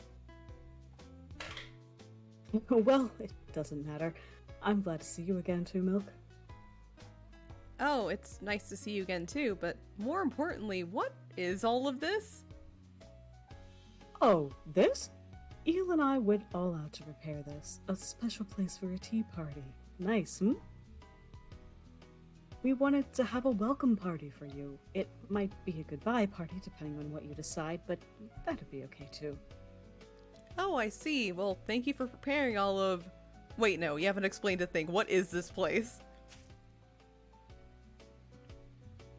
You can think of it as an illusion. There's no need to worry. You haven't been sent to another world or anything like that. We are definitely still inside of Enchante. Bill appears explaining things casually as I stare up at the endless sky. Huh. So that's something you can do too. I tried touching a few leaves of grass and they felt real. Huh. I felt myself smile for some reason. My curiosity began to win over my surprise at this surrealistic scene. Because you touch grass. I'm touching grass right now. Is something the matter? Is something bothering you? I've never touched grass before, Eel. Oh, no, it's fine. It's nothing. I know it's very different from 2D grass. Yeah, it's so good. By the way, where are the other two? I changed the subject to talk about the others. Ah, those two have been over there. They've been at the table for a little while. I head over to the table, led by Miser, and there I find... Ah, you've come. I am pleased to see you again, too, Milk. Ellipses. Gun. The friendly Candace and the seemingly irritated Ignis come to greet me. Ignis is looking in every direction but mine, so I'm not sure how much of a greeting it is. He looks upset, but I didn't think it could be the issue, especially considering I was so new to the cafe. Ignis, did something happen? Oh, well, yeah, I guess. We just had an annoying customer come by a little before you arrived. Was he the guy in the tree? Oh, you saw him too? Yeah. You don't. They were so annoying. I just beat them up and ran them out of the shop, Yun. Oh man. Ellipses. Wait, you beat them up? A customer? For a business in the service industry to do something like this could be fatal. How should we explain this? Quite all right to milk. Although they were guests of the shop, it was perfectly presumable to beat them up. Does such a guest even exist? Most certainly. Well, let's just forget about that for now. Please have a seat, my princess. Thank you. Hesitantly, I sit on the chair Miser brought. A cup of aromatic tea is set before me. So, here we are again. Thank you for coming today, Two Milk. He grins and I feel myself getting tense. I'd like to thank you as well for inviting me. Hell, I didn't even think you'd show up considering how sus of us you were, Yun. I apologize for that. I cleared up some things with Miser after meeting everyone. I mean, I haven't seen you guys vent. For now, at least. I don't know, I'm still gonna hit the meeting button, I think. Oh no. I've come to believe. Actually, you should hit it. There's a guy with binoculars outside. I've come to believe everything about all of you. I noticed Ignis looking away in a pout. I hadn't gone to speak with anyone individually aside from Miser. It's understandable that the others might not like that too much. I lower my head towards them. Also, I apologize about yesterday. I left before finishing our conversation. There is no need to worry. In fact, we were the ones who had decided to leave prematurely. Besides, you did come back to visit. That alone is more than enough for us. Yun. Miser laughs nervously at Ignis's demeanor before he begins to speak. Anyway, aside from talk about Enchante, I'm always happy to chat with you two, Milk. I'm sorry we can't provide much hospitality, but I hope this could be nice for you. Though nothing in particular was leading it, the tea party began calmly. Though for a tea party, aside from snacks, there were mostly heavy dishes on the table. Wow, did you make all this? No, not really. It's all from a convenience store nearby. Ah, I see. Huh?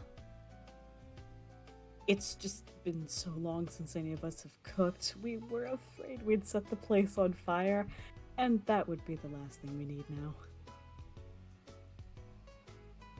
So, Ignis and Kenneth went shopping for us at the convenience store. The convenience store. By convenience store, you mean a normal, actual convenience store, right? What else could we mean, Yun? Well, Ignis would have been fine, but you went too, Canis? Indeed, there was much to carry. I did it in one trip. Oh, you one-tripped. Oh, good. I but, one-tripped it, yes. But did it go okay? The one trip. The weight was not at all an issue. I could have carried it all with one hand. Oh and shit, I he's a did. master. Master one-tripper. That's not what I'm worried about. He gets noticed, if that's what you mean, Yun. Of course. I had a bad feeling, and I started looking at social media, knowing how it's so ingrained into occurrences like these in today's world. Helmet, store, sussy person, or things I typed into search bars. Well, there hasn't been anything posted about anything. Thank goodness. Don't worry, we always take appropriate measures. He's lying. I'm not. Outsiders like us could be in trouble if we don't keep in touch with the times. My powers as a demon king come in handy. Powers as a demon king? Huh. Right. Also, add a bit of fallen angel power to that, and you get the most powerful combination of powers you could ever have working together powerfully. Very powerful. It's very powerful. Miser nods with confidence. I guess their powers really aren't that great if they're even able to manipulate social media. Huh. Now that I think about it, I'd really only spoken with Miser. I had no idea what sort of people the others were, and what kinds of things they're capable of. Alright, this is another one where it doesn't really matter. So let's chat with Canis. Canis? What is it?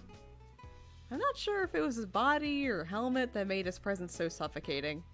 Canis, you mentioned that you were a knight, but what exactly does that entail? Well... Canis was halfway through a cookie he was eating and brings it to his helmet. Then it just disappears. Huh. Like Wait, they what? Don't explain anything about it. What just happened? Was that some kind of magic? Maybe it was more of Miser's strange powers? I was completely fixated on what had just happened on his hand.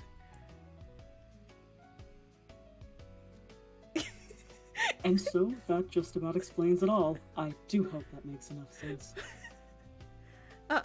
Oh! Candace's explanation about himself went in one ear and out the other. He sounded so accomplished at the end there, I can't bring myself to ask him again. Sure. I just told him that it made sense to me. But still, how does he even eat with well, he still has his helmet on? I feel like I learned who he was. Kind of. Okay. Wow.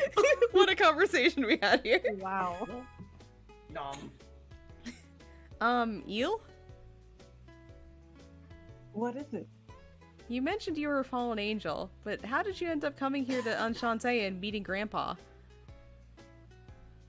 Let me think. How should I explain? In my case, I was saved by him. That may be the easiest explanation.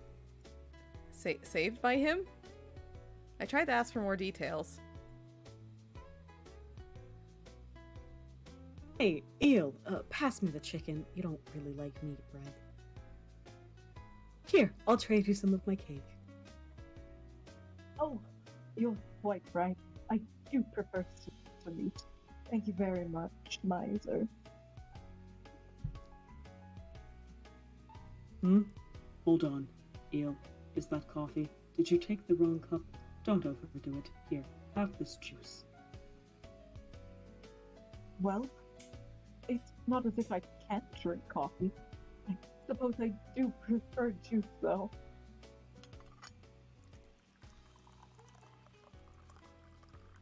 Ellipses. On top of that, his plates and utensils were cleaned and food was served to him. Miser and Canis worked quickly, watching Eel. Eel simply smiled, accepting their efforts. Ellipses. What is this feeling? This aura his entire body radiates. It makes you feel like he just can't be left alone. He's almost like a baby bird. You can't help but want to take care of him. Eel, are you seriously not at all embarrassed to be like this in front of a girl that you only just met, Nyan?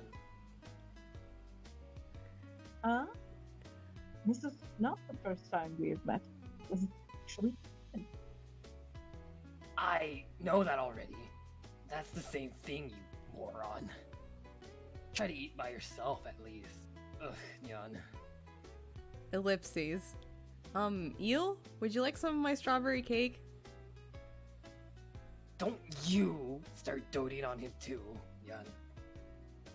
Huh? Oh no, my body just moved on its own?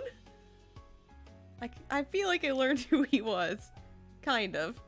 Fucking Jedi mind. You will give me your strawberry cake. Oh no, it's all gone now. It's gone. It's on his will eat plate. all of your strawberries. Oh no! Ignis?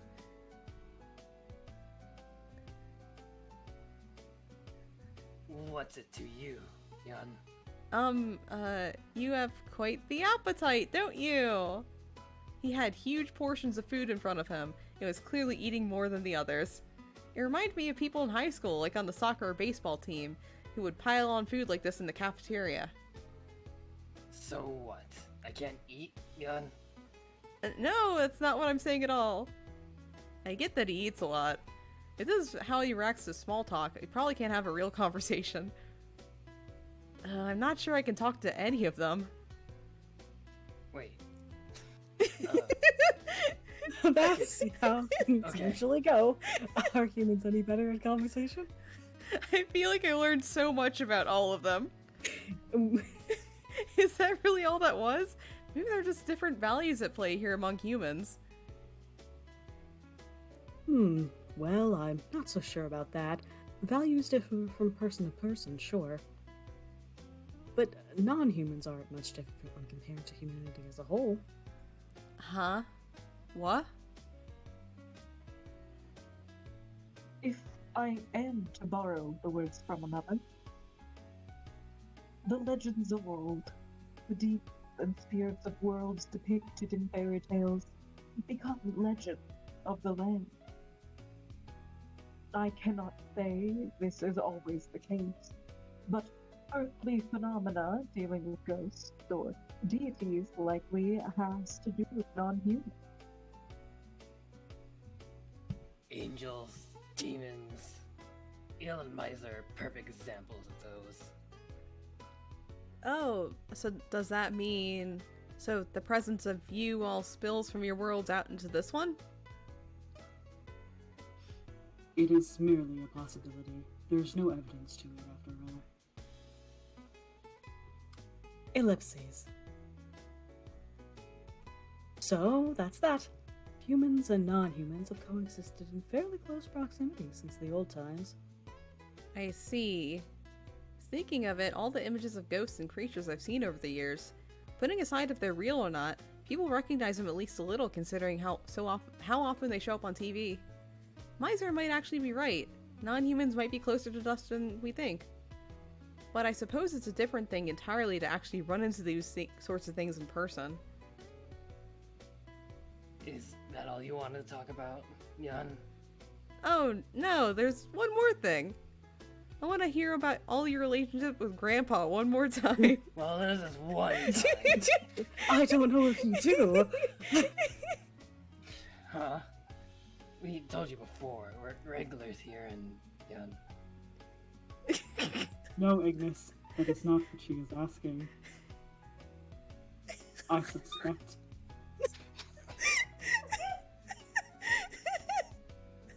I suspect the relationships between us and so on. She desires to know how deep they went. How deep did Ah, She wants the beats, Ignis. I How do deep want they the went? deets. How deep they went? How deep they went, Eh. right? Right?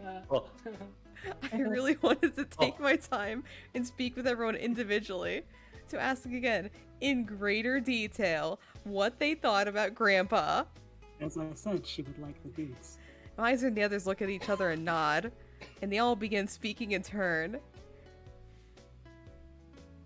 We all differ in our standing here, and it's difficult to explain things in detail. You really don't want to know. However, as we've said before, we all feel that someone in this place are one of a kind. Indeed, he understood us well. We all found his friendship was invaluable. Oh, I see.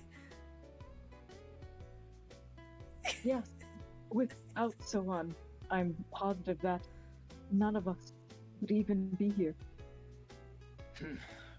it's the old man we're talking about here. I thought he had been here another century, Yun. The four of them glance to the same empty seat, just hoping to catch a glimpse of the shadow of their old boyfriend. Ellipses. I begin to understand. keep looking over there? That's not my seat. I begin to understand why they were so fond of my grandfather in his cafe. Don't touch the creature. One of a kind. Invaluable. Of course they wanted to protect this place. The place that these people needed. The ones who thought so fondly of you. Ellipses. Thank you. That's all I needed to hear. That's what they thought of him. I felt so proud knowing this person they admired was my own grandfather. I heard the dull thud of anxiety and held in my heart towards these men, falling out of my body and onto the ground. Ah, fuck! Spilled everywhere.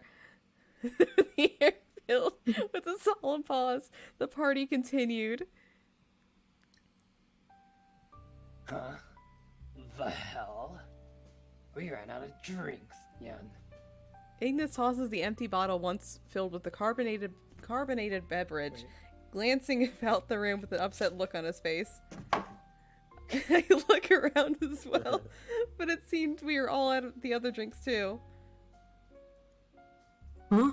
The coffee's all gone too. I guess we really didn't have enough, huh? Oh, well, let me get some more. Yeah, I'd like a... No, you are our guest. Please relax. I shall go and... No, that's exactly why I should go. You've been all treating me so very nicely. It wouldn't feel right if I didn't return the favor somehow. Did you find something about our reception not to your liking? No, that's not it. In any case, if she says she'll go, I say we let her. I think it'd make her happy to do it anyway, Yun. I suppose you're right. Okay, Two Milk. If it's alright, could you get more drinks? Yes, it would be my pleasure. I love Starbucks runs. Oh, Yeah, Starbucks? can I have a spiced apple latte? Yeah, anyone want pumpkin spice? I'm getting that primarily. I would love some pumpkin spice. thank Oh, you. hell. Where does it... Okay. Where does it go? I ask Can I everyone... get a vanilla bean frappuccino? Oh, yeah, sure. I ask everyone what they like to drink and I head outside. With just one step, the scenery around me suddenly reverted to what was everyday reality. I know I've experienced it before, but that really is so amazing. Is that dude still in the fucking tree? He's still in the tree. I look back. My gaze fixes itself on the ordinary-looking Café Enchante. He left his car here, too. Grandpa's Cafe. To think that this place was a place non-humans visited, this cafe holds such an amazing secret. More than that, it's always been such a special, beloved place to those guests in particular. I'm sure I'll... Oh, first I have to do some shopping. I was certain I'd have enough time to ponder these feelings inside after I did that. I focused myself on the present moment and tried to remember the directions to the nearby convenience store when... Huh? I noticed several cars, all painted black, parked in front of the Enchante. I see Oh, your no. red door. I don't think parking's allowed there. Oh. I had a bad feeling about this, but before I could get past the cars, a person got out of the car closest to me. It was a man whose fitted suit gave off the sense that he had no time to mess around. That suit. Have I seen it somewhere before today? Fell out of a tree. Oh, wait, no. Excuse me. You're Two Milk Milwaukee, correct? Yeah. And who are you? It's my fedora. Who are you? I want your complete backstory, please. You look important. Allow me to introduce myself. He hands me a business card. Nervously, I take it and read what it says. Government paranormalism measures? I've never heard of this company. Government Paranormalism Measures, otherwise known as GPM. We are a government agency that deals with phenomena outside the realm of science. Our main areas of interest are strange powers and supernatural abilities, and also collecting taxes and saving cats from trees. And what the fuck? There's a guy in that tree. He's been there all day. You need to help him. Is he a cat? I don't know. Non-humans who can harm the human world. Gasp! Supernatural phenomena. Non-humans. After the surprise, it took me a moment to realize why they were talking to me about it. This was about Miser and the others. These people also knew me by name. A government agency getting involved is a lot for me to take in.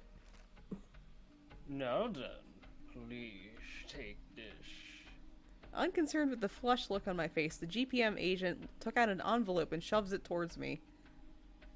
What's this? Envelope. Oh, thank you.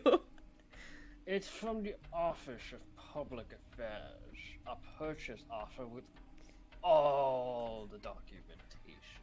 This is empty, though. You only That's gave what I'm talking about. you only gave me an envelope. I mean, look, What? your parents were recently made owners of this building and the land it stands on. You'll contact them and explain what's going on without mentioning the non-human. Okay. Considering this year's capital gains, a special subsidy can be offered to them. For more details, call 1-800-1877-CASH now. Whoa. Oh, Wait a moment. I need cash now.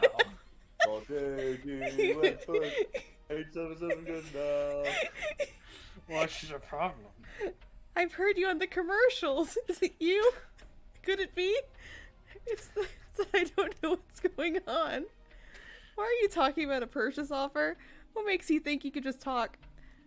I have a mouth. I can talk. We have a misunderstanding. But let me assure you, you have no say in this matter. A cold glance pierced through me. The lack of care in his words intimidated me, and I feel a shiver run down my spine. That section chief. He came in contact with you, but didn't explain a damn thing.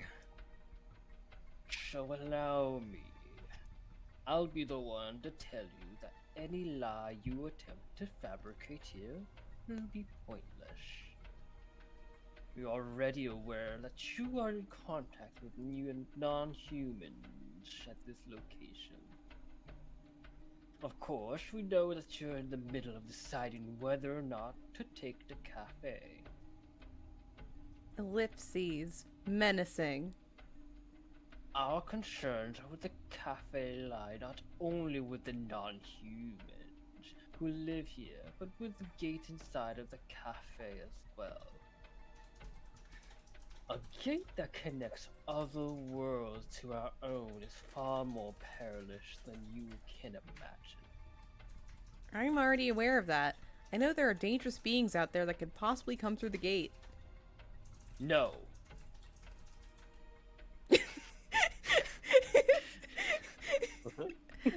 Uh-huh. It really isn't that simple and clean. Completely disregarding my words, the official begins to challenge me. This world coming in contact with other words. Other words. Words with different laws and natures and font types of life forms. It's a complex situation. Sans serif, serif, bold. Yeah. Lots of different words. I know. It's a problem.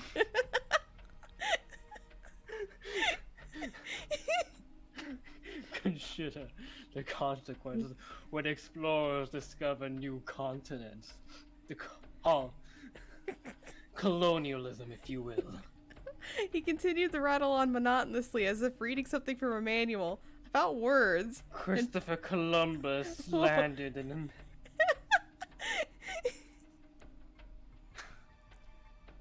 What a word we live in. Indeed.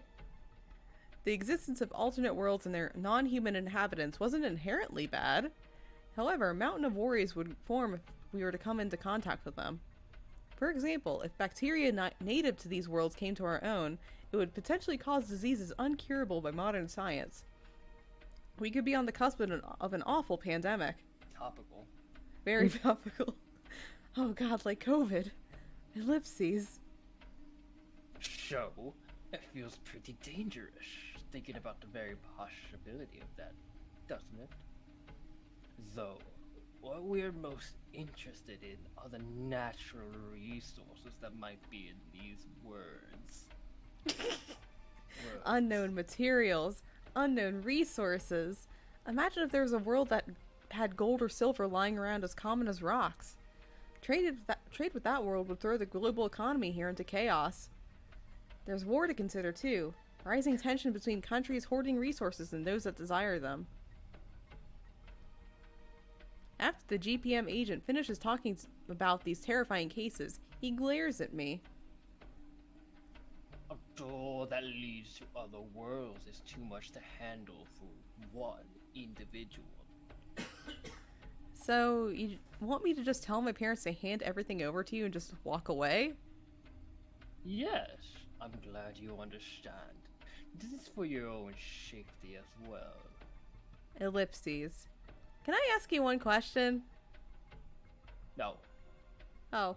Okay, go ahead. If everything's handed over to the GPM, what will happen to the cafe? The higher-ups will discuss the details, but everything would be under supervision. The gate's impossible to destroy or move, so the cafe would be demolished and a facility would be built around it. I see. I'm very glad this all makes sense to you. Now, if you review the dotted line I drew on the envelope and...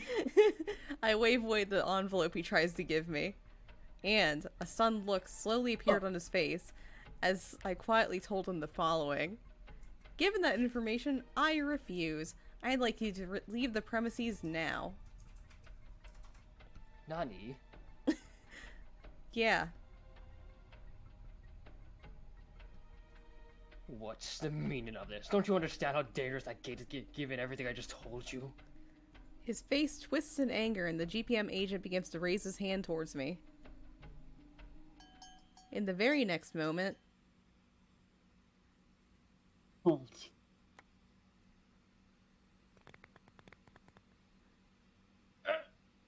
Out of nowhere, another arm appeared just in time to grab the agent's hand.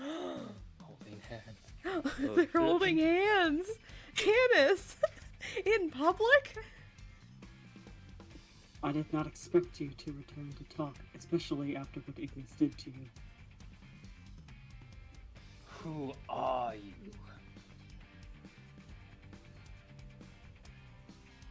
Well, if you must ask, we are the ones you enjoy referring to as dangerous non-humans. Huh? They're different from the other ones, Yun. Wait, even though you're with the GPM, you don't know who we are? Are you a newbie or something, Yun?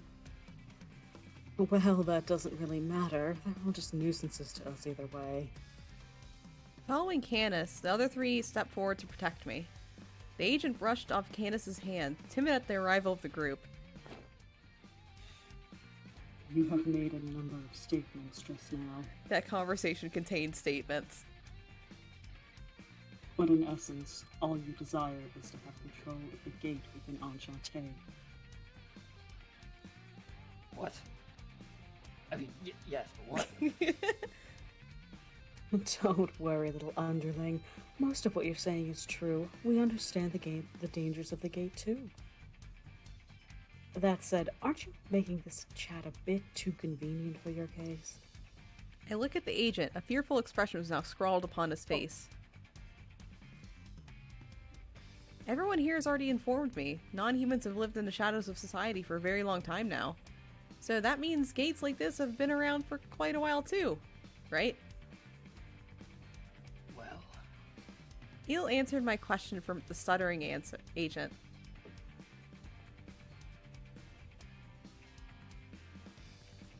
It is true that the state is dangerous. However, since the old times, it is others like it exist in the world. To imply the destruction of the world will begin with this particular gate? That is a bit misleading, I would think. Furthermore, if it were indeed that effect, the human world would already have been destroyed, would you not think so? After being berated by questions, the agent straightens his posture and speaks once more. Posture check. Perhaps if it was a bit misleading. However, our view of the matter is the same. Gates and non-humans are the responsibility of the government, not an individual. The Lipsies. We like a peaceful resolution to this. What's so wrong with handing the cafe to us? And your peaceful resolution has to involve bullying a helpless girl, right, Nyan? Or better yet, blocking off an area with armed guards, attempting to coerce her.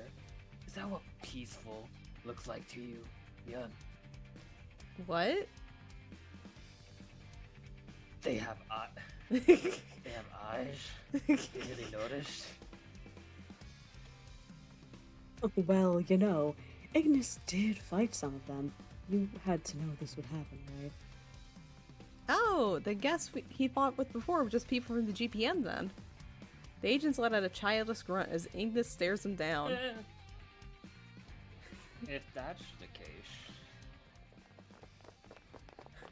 Oh shit. Wow. I Oh got shit. Squad roll up. Yeah. Several men, identical even, in GPM uniforms come rushing in from the surrounding roads all at once. There are quite a few of them, and they all look the same. Ha! They should have known from the get-go. This could have been taken care of already. Yun. They're eager, but they're not coordinated. He's likely not in charge this time. Another regular Enchante, a human who also works for GPM. Huh? Could that be the man in the tree? Oh, yeah. Oh, he's right there. Oh, Wow! I had completely forgotten to ask about him, but I thought it might be... Just because you got your non-human buddies together doesn't change a thing. We can't just turn a blind eye to a gate that isn't under our control. Therefore, I Oh. use my special gun. Whoa! We'll be taking this cafe by force. Holy shit. I've never held a gun in my fucking life. Oh no! With this signal, no. other agents ready the raw, intimidating metal objects. Or what now? They're they're raw.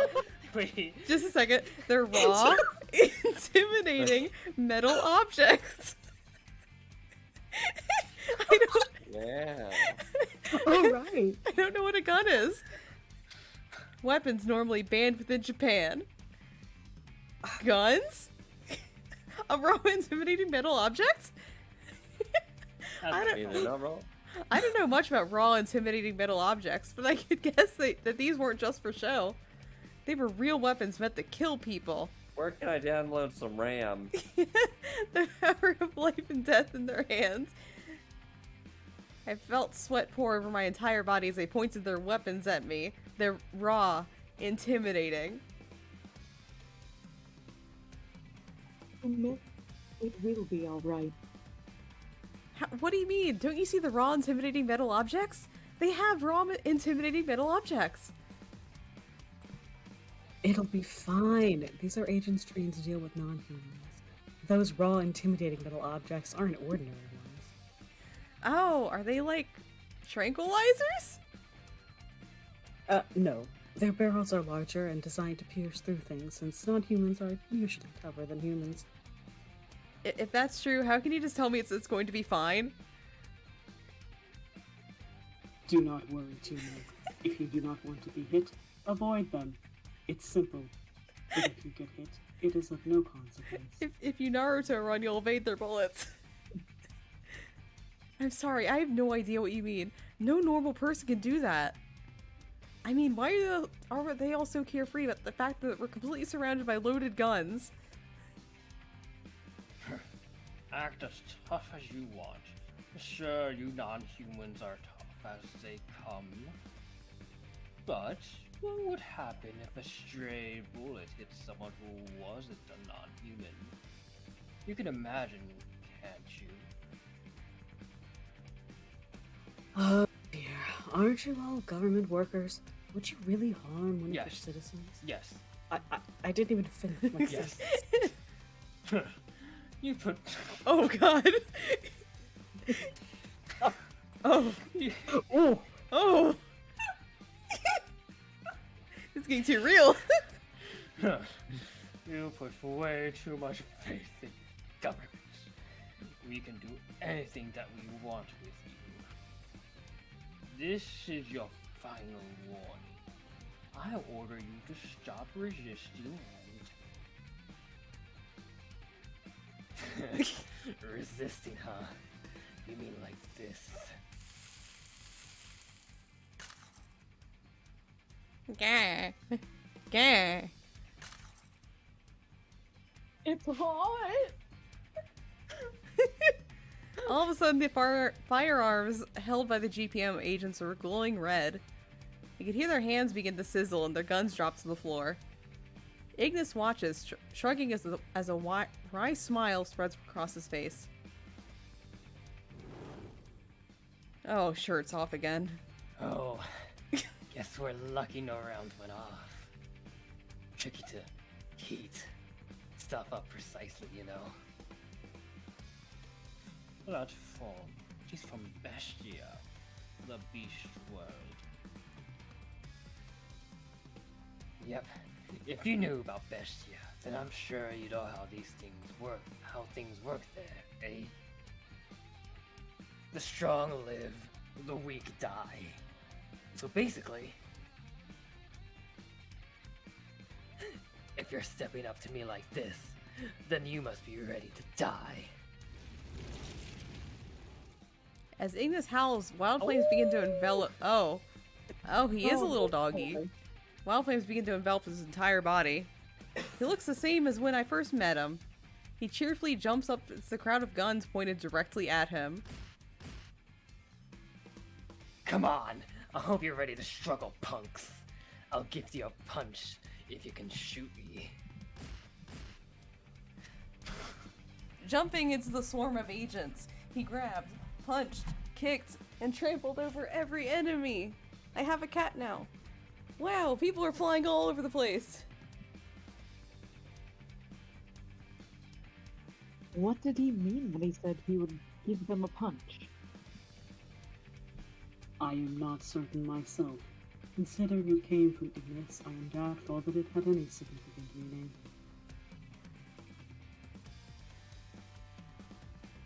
God damn it! What is this guy? We've never faced a non-human like this. This guy's a monster. Irk. Leaving Ignis to rampage, the other agents aim their guns at us, pulling the trigger. Come in!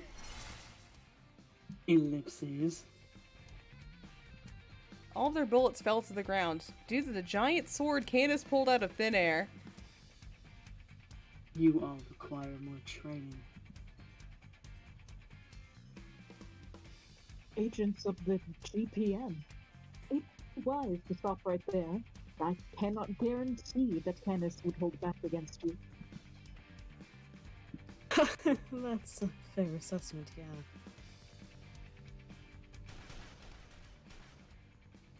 Beside Eel, who stood there peacefully, like magic with a single thingy, Miser stops a bullet coming from another direction, then allows it to fall to the ground. Ellipses!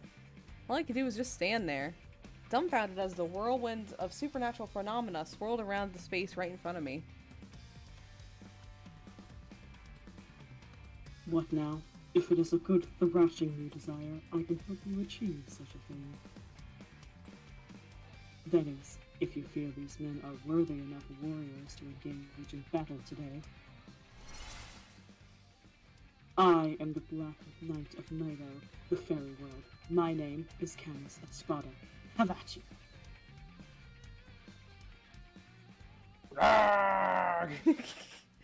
As Canis stood there, intimidating the line of agents standing before him, an Agent Ignis flung into the air came flying towards Canis, crashing down upon him.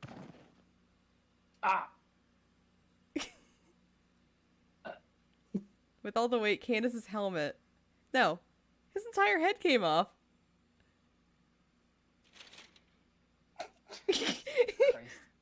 What? Ellipses. Ellipses. The commotion around us vanished, and in that moment, everyone there, friend or foe, stood in silence as they stared at his head, rolling across the ground. Ignis, please do be more aware of your surroundings.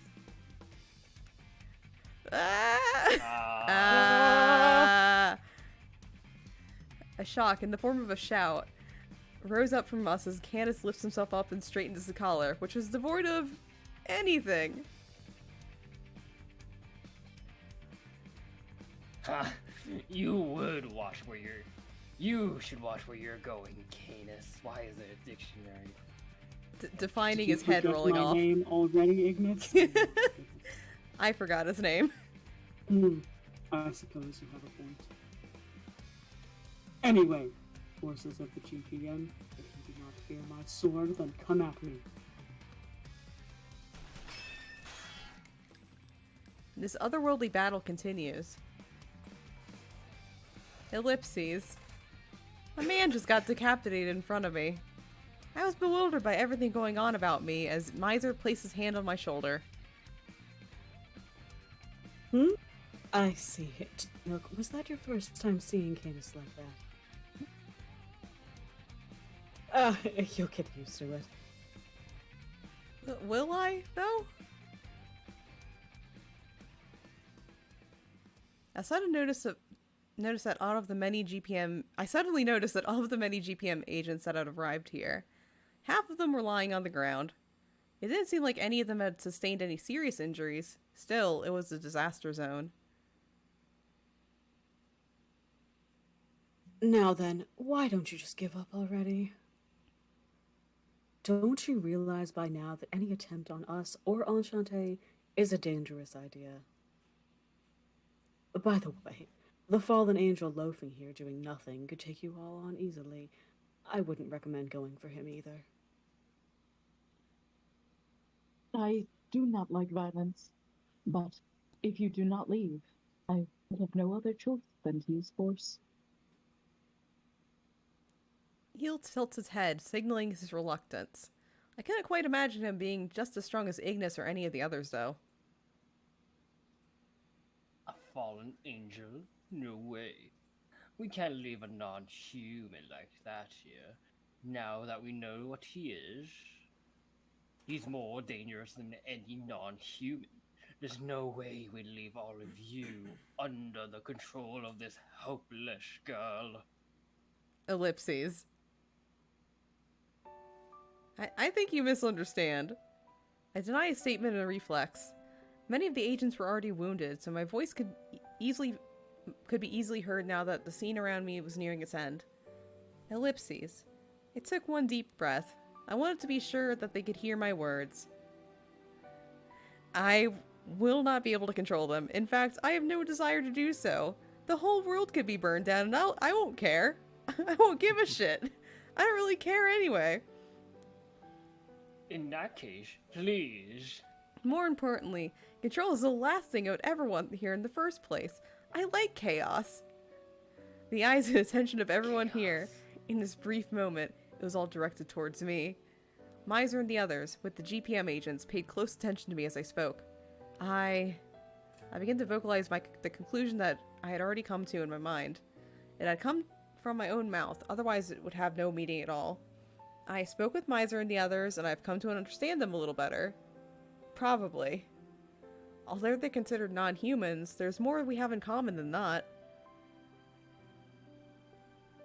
Ah, very long ellipses. I'm having a flashback. Another flashback to Milk. Oh. However, as we've said, we all believe that someone in this place are one of a kind. Indeed. He understood us well. We all found his friendship was invaluable. Yes. Without Soan, I'm positive that none of us would even be here. We're talking about the old man. I thought he'd been here another century, Yun.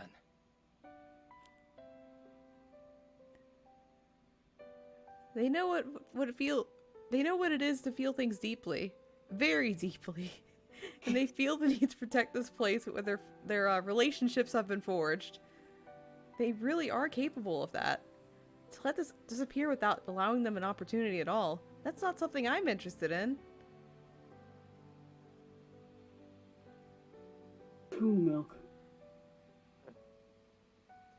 Also, if there are dangers that must be reviewed, it does not have to be right here and now.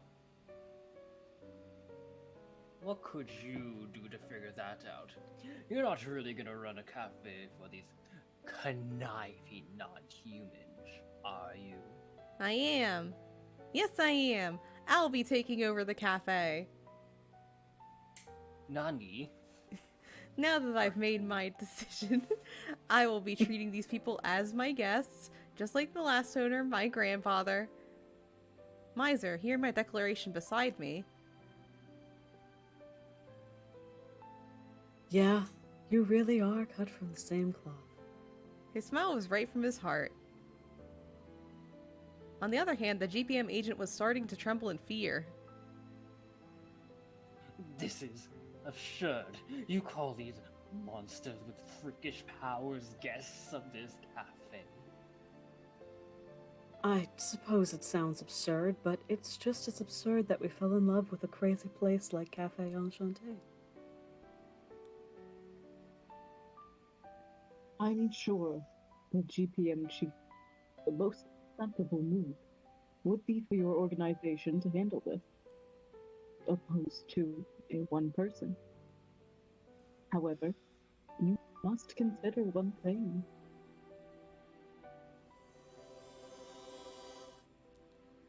Ourselves and that gate. We are too much for you all to handle. Her decision is hardly worth challenging.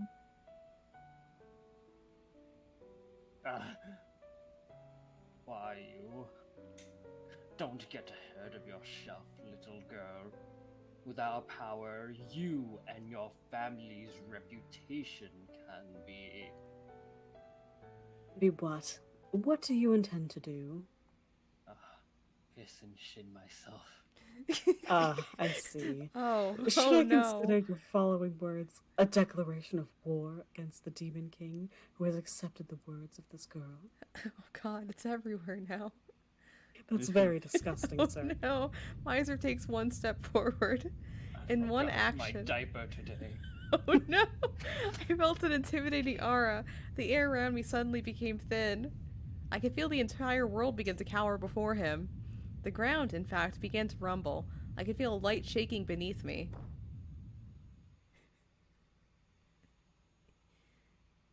Eek. As if pushed back by the aura's pressure, an agent falls back towards the ground.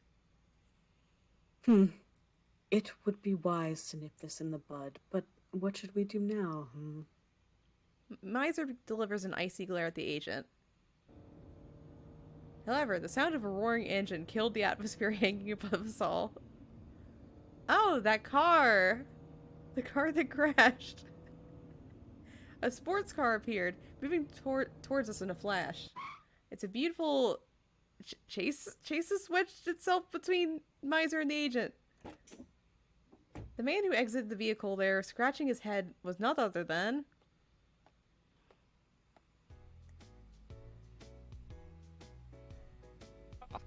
Oh man, I tried to stop them too. This morning. It was the man who stopped me. He was also the guy in the tree earlier. It was Kaorindo. Hey, miser. I'm so sorry about my people here. Looks like they got a little greedy today. I really do try to talk them out of this. Miser dissolves his intense aura and relaxes his shoulders as Mr. Rindo talks to him calmly.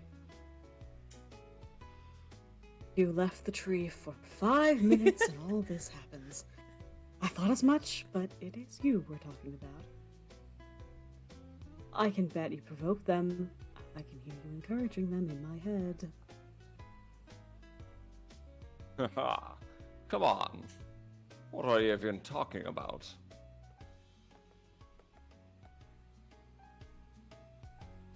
Hey, Rindo, if you want, I'll make your death quick.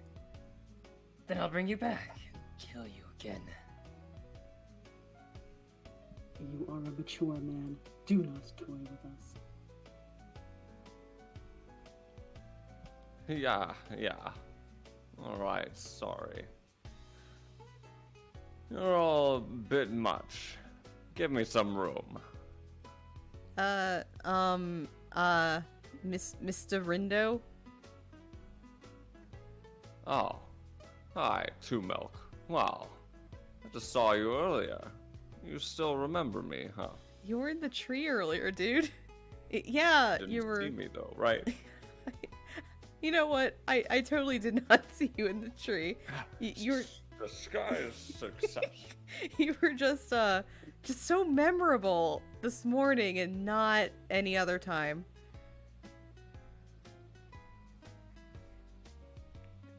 I finally remembered the suits that these GPM agents were wearing.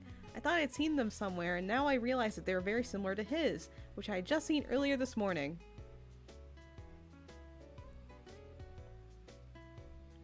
So that must mean he's the last guest on Enchante who's with the GPM, right?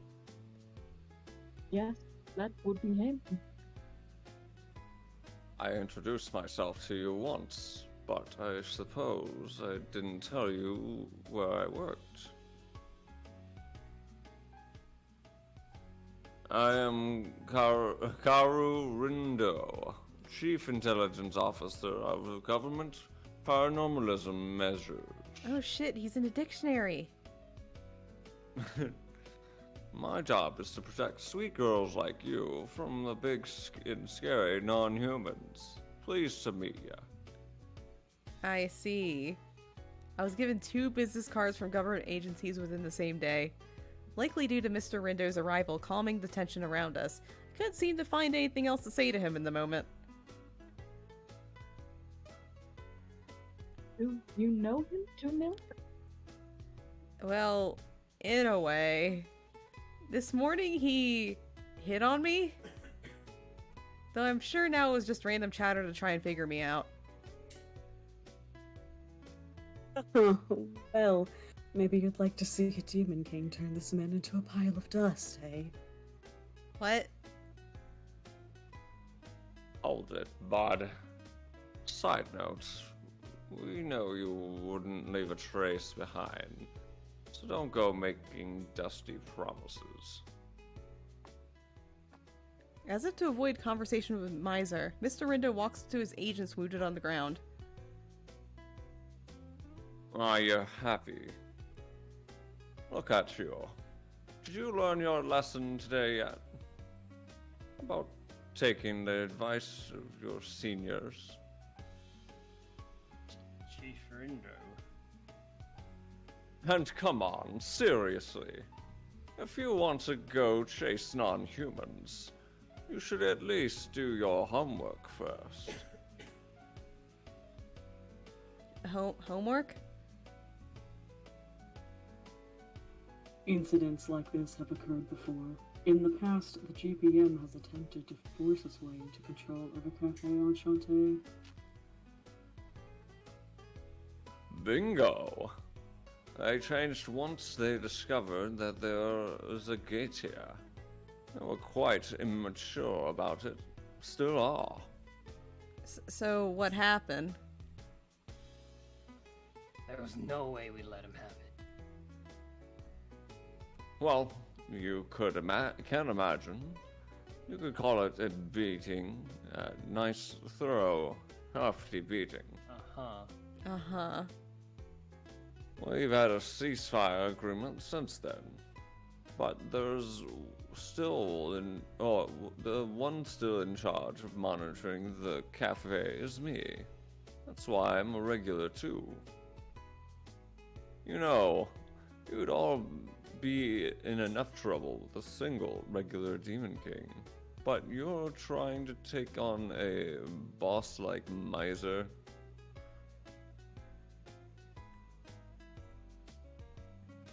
A Demon King?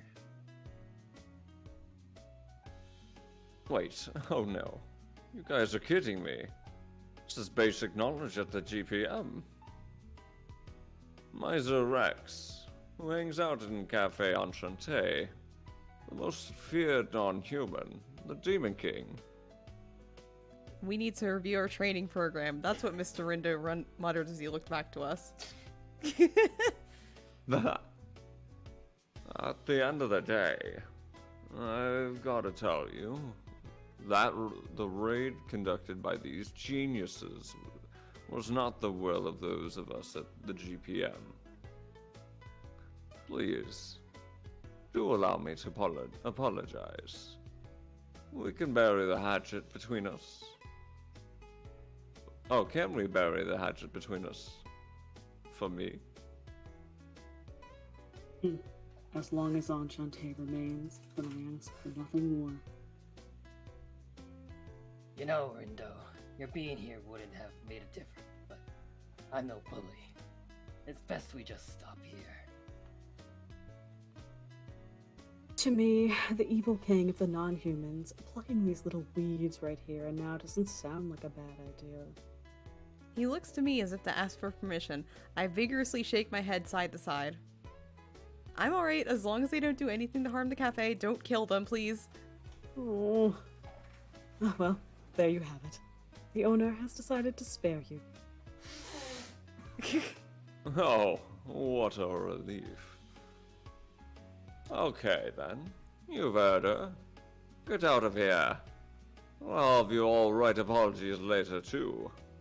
So don't don't think you're out of the woods yet. Okay. And just so you know, I did try to convince them not to take over the shop.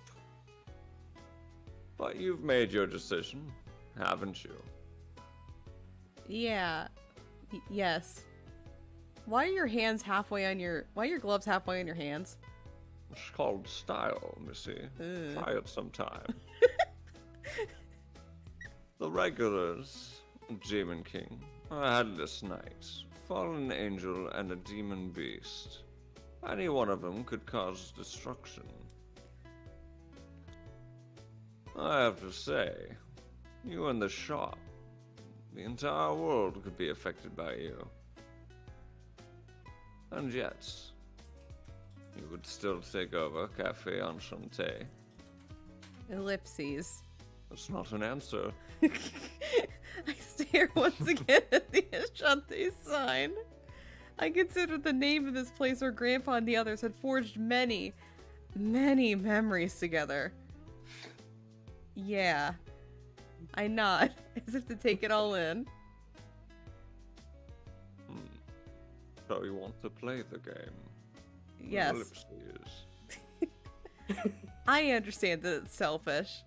The end of the world. Maybe I don't understand as well as I should, considering something as giant as that. But I don't give a shit about the end of the world. It's not my problem. Office jobs do that, don't they? Yeah. When Miser and the others talked about Grandpa over the years, their warm smiles, all of them so bright and dazzling, not like my boss in my horrific office job. They were just so beautiful. I didn't want to lose that. Please, I need another job, Rindo, please. Ellipses. Ellipses. The regulars focus their attention on my declarations once again. You truly are the granddaughter of Soa. I can see you really are a good person. Your words have shaken me to my core. Well, you think you've gained a little interest in her now, Ignis? Yeah, that speech was alright. Oh, that's right. I'm sorry. I decided on my own without asking any of you. Ah, that's quite alright. We couldn't tell you directly, but we were all hoping you'd take over the shop.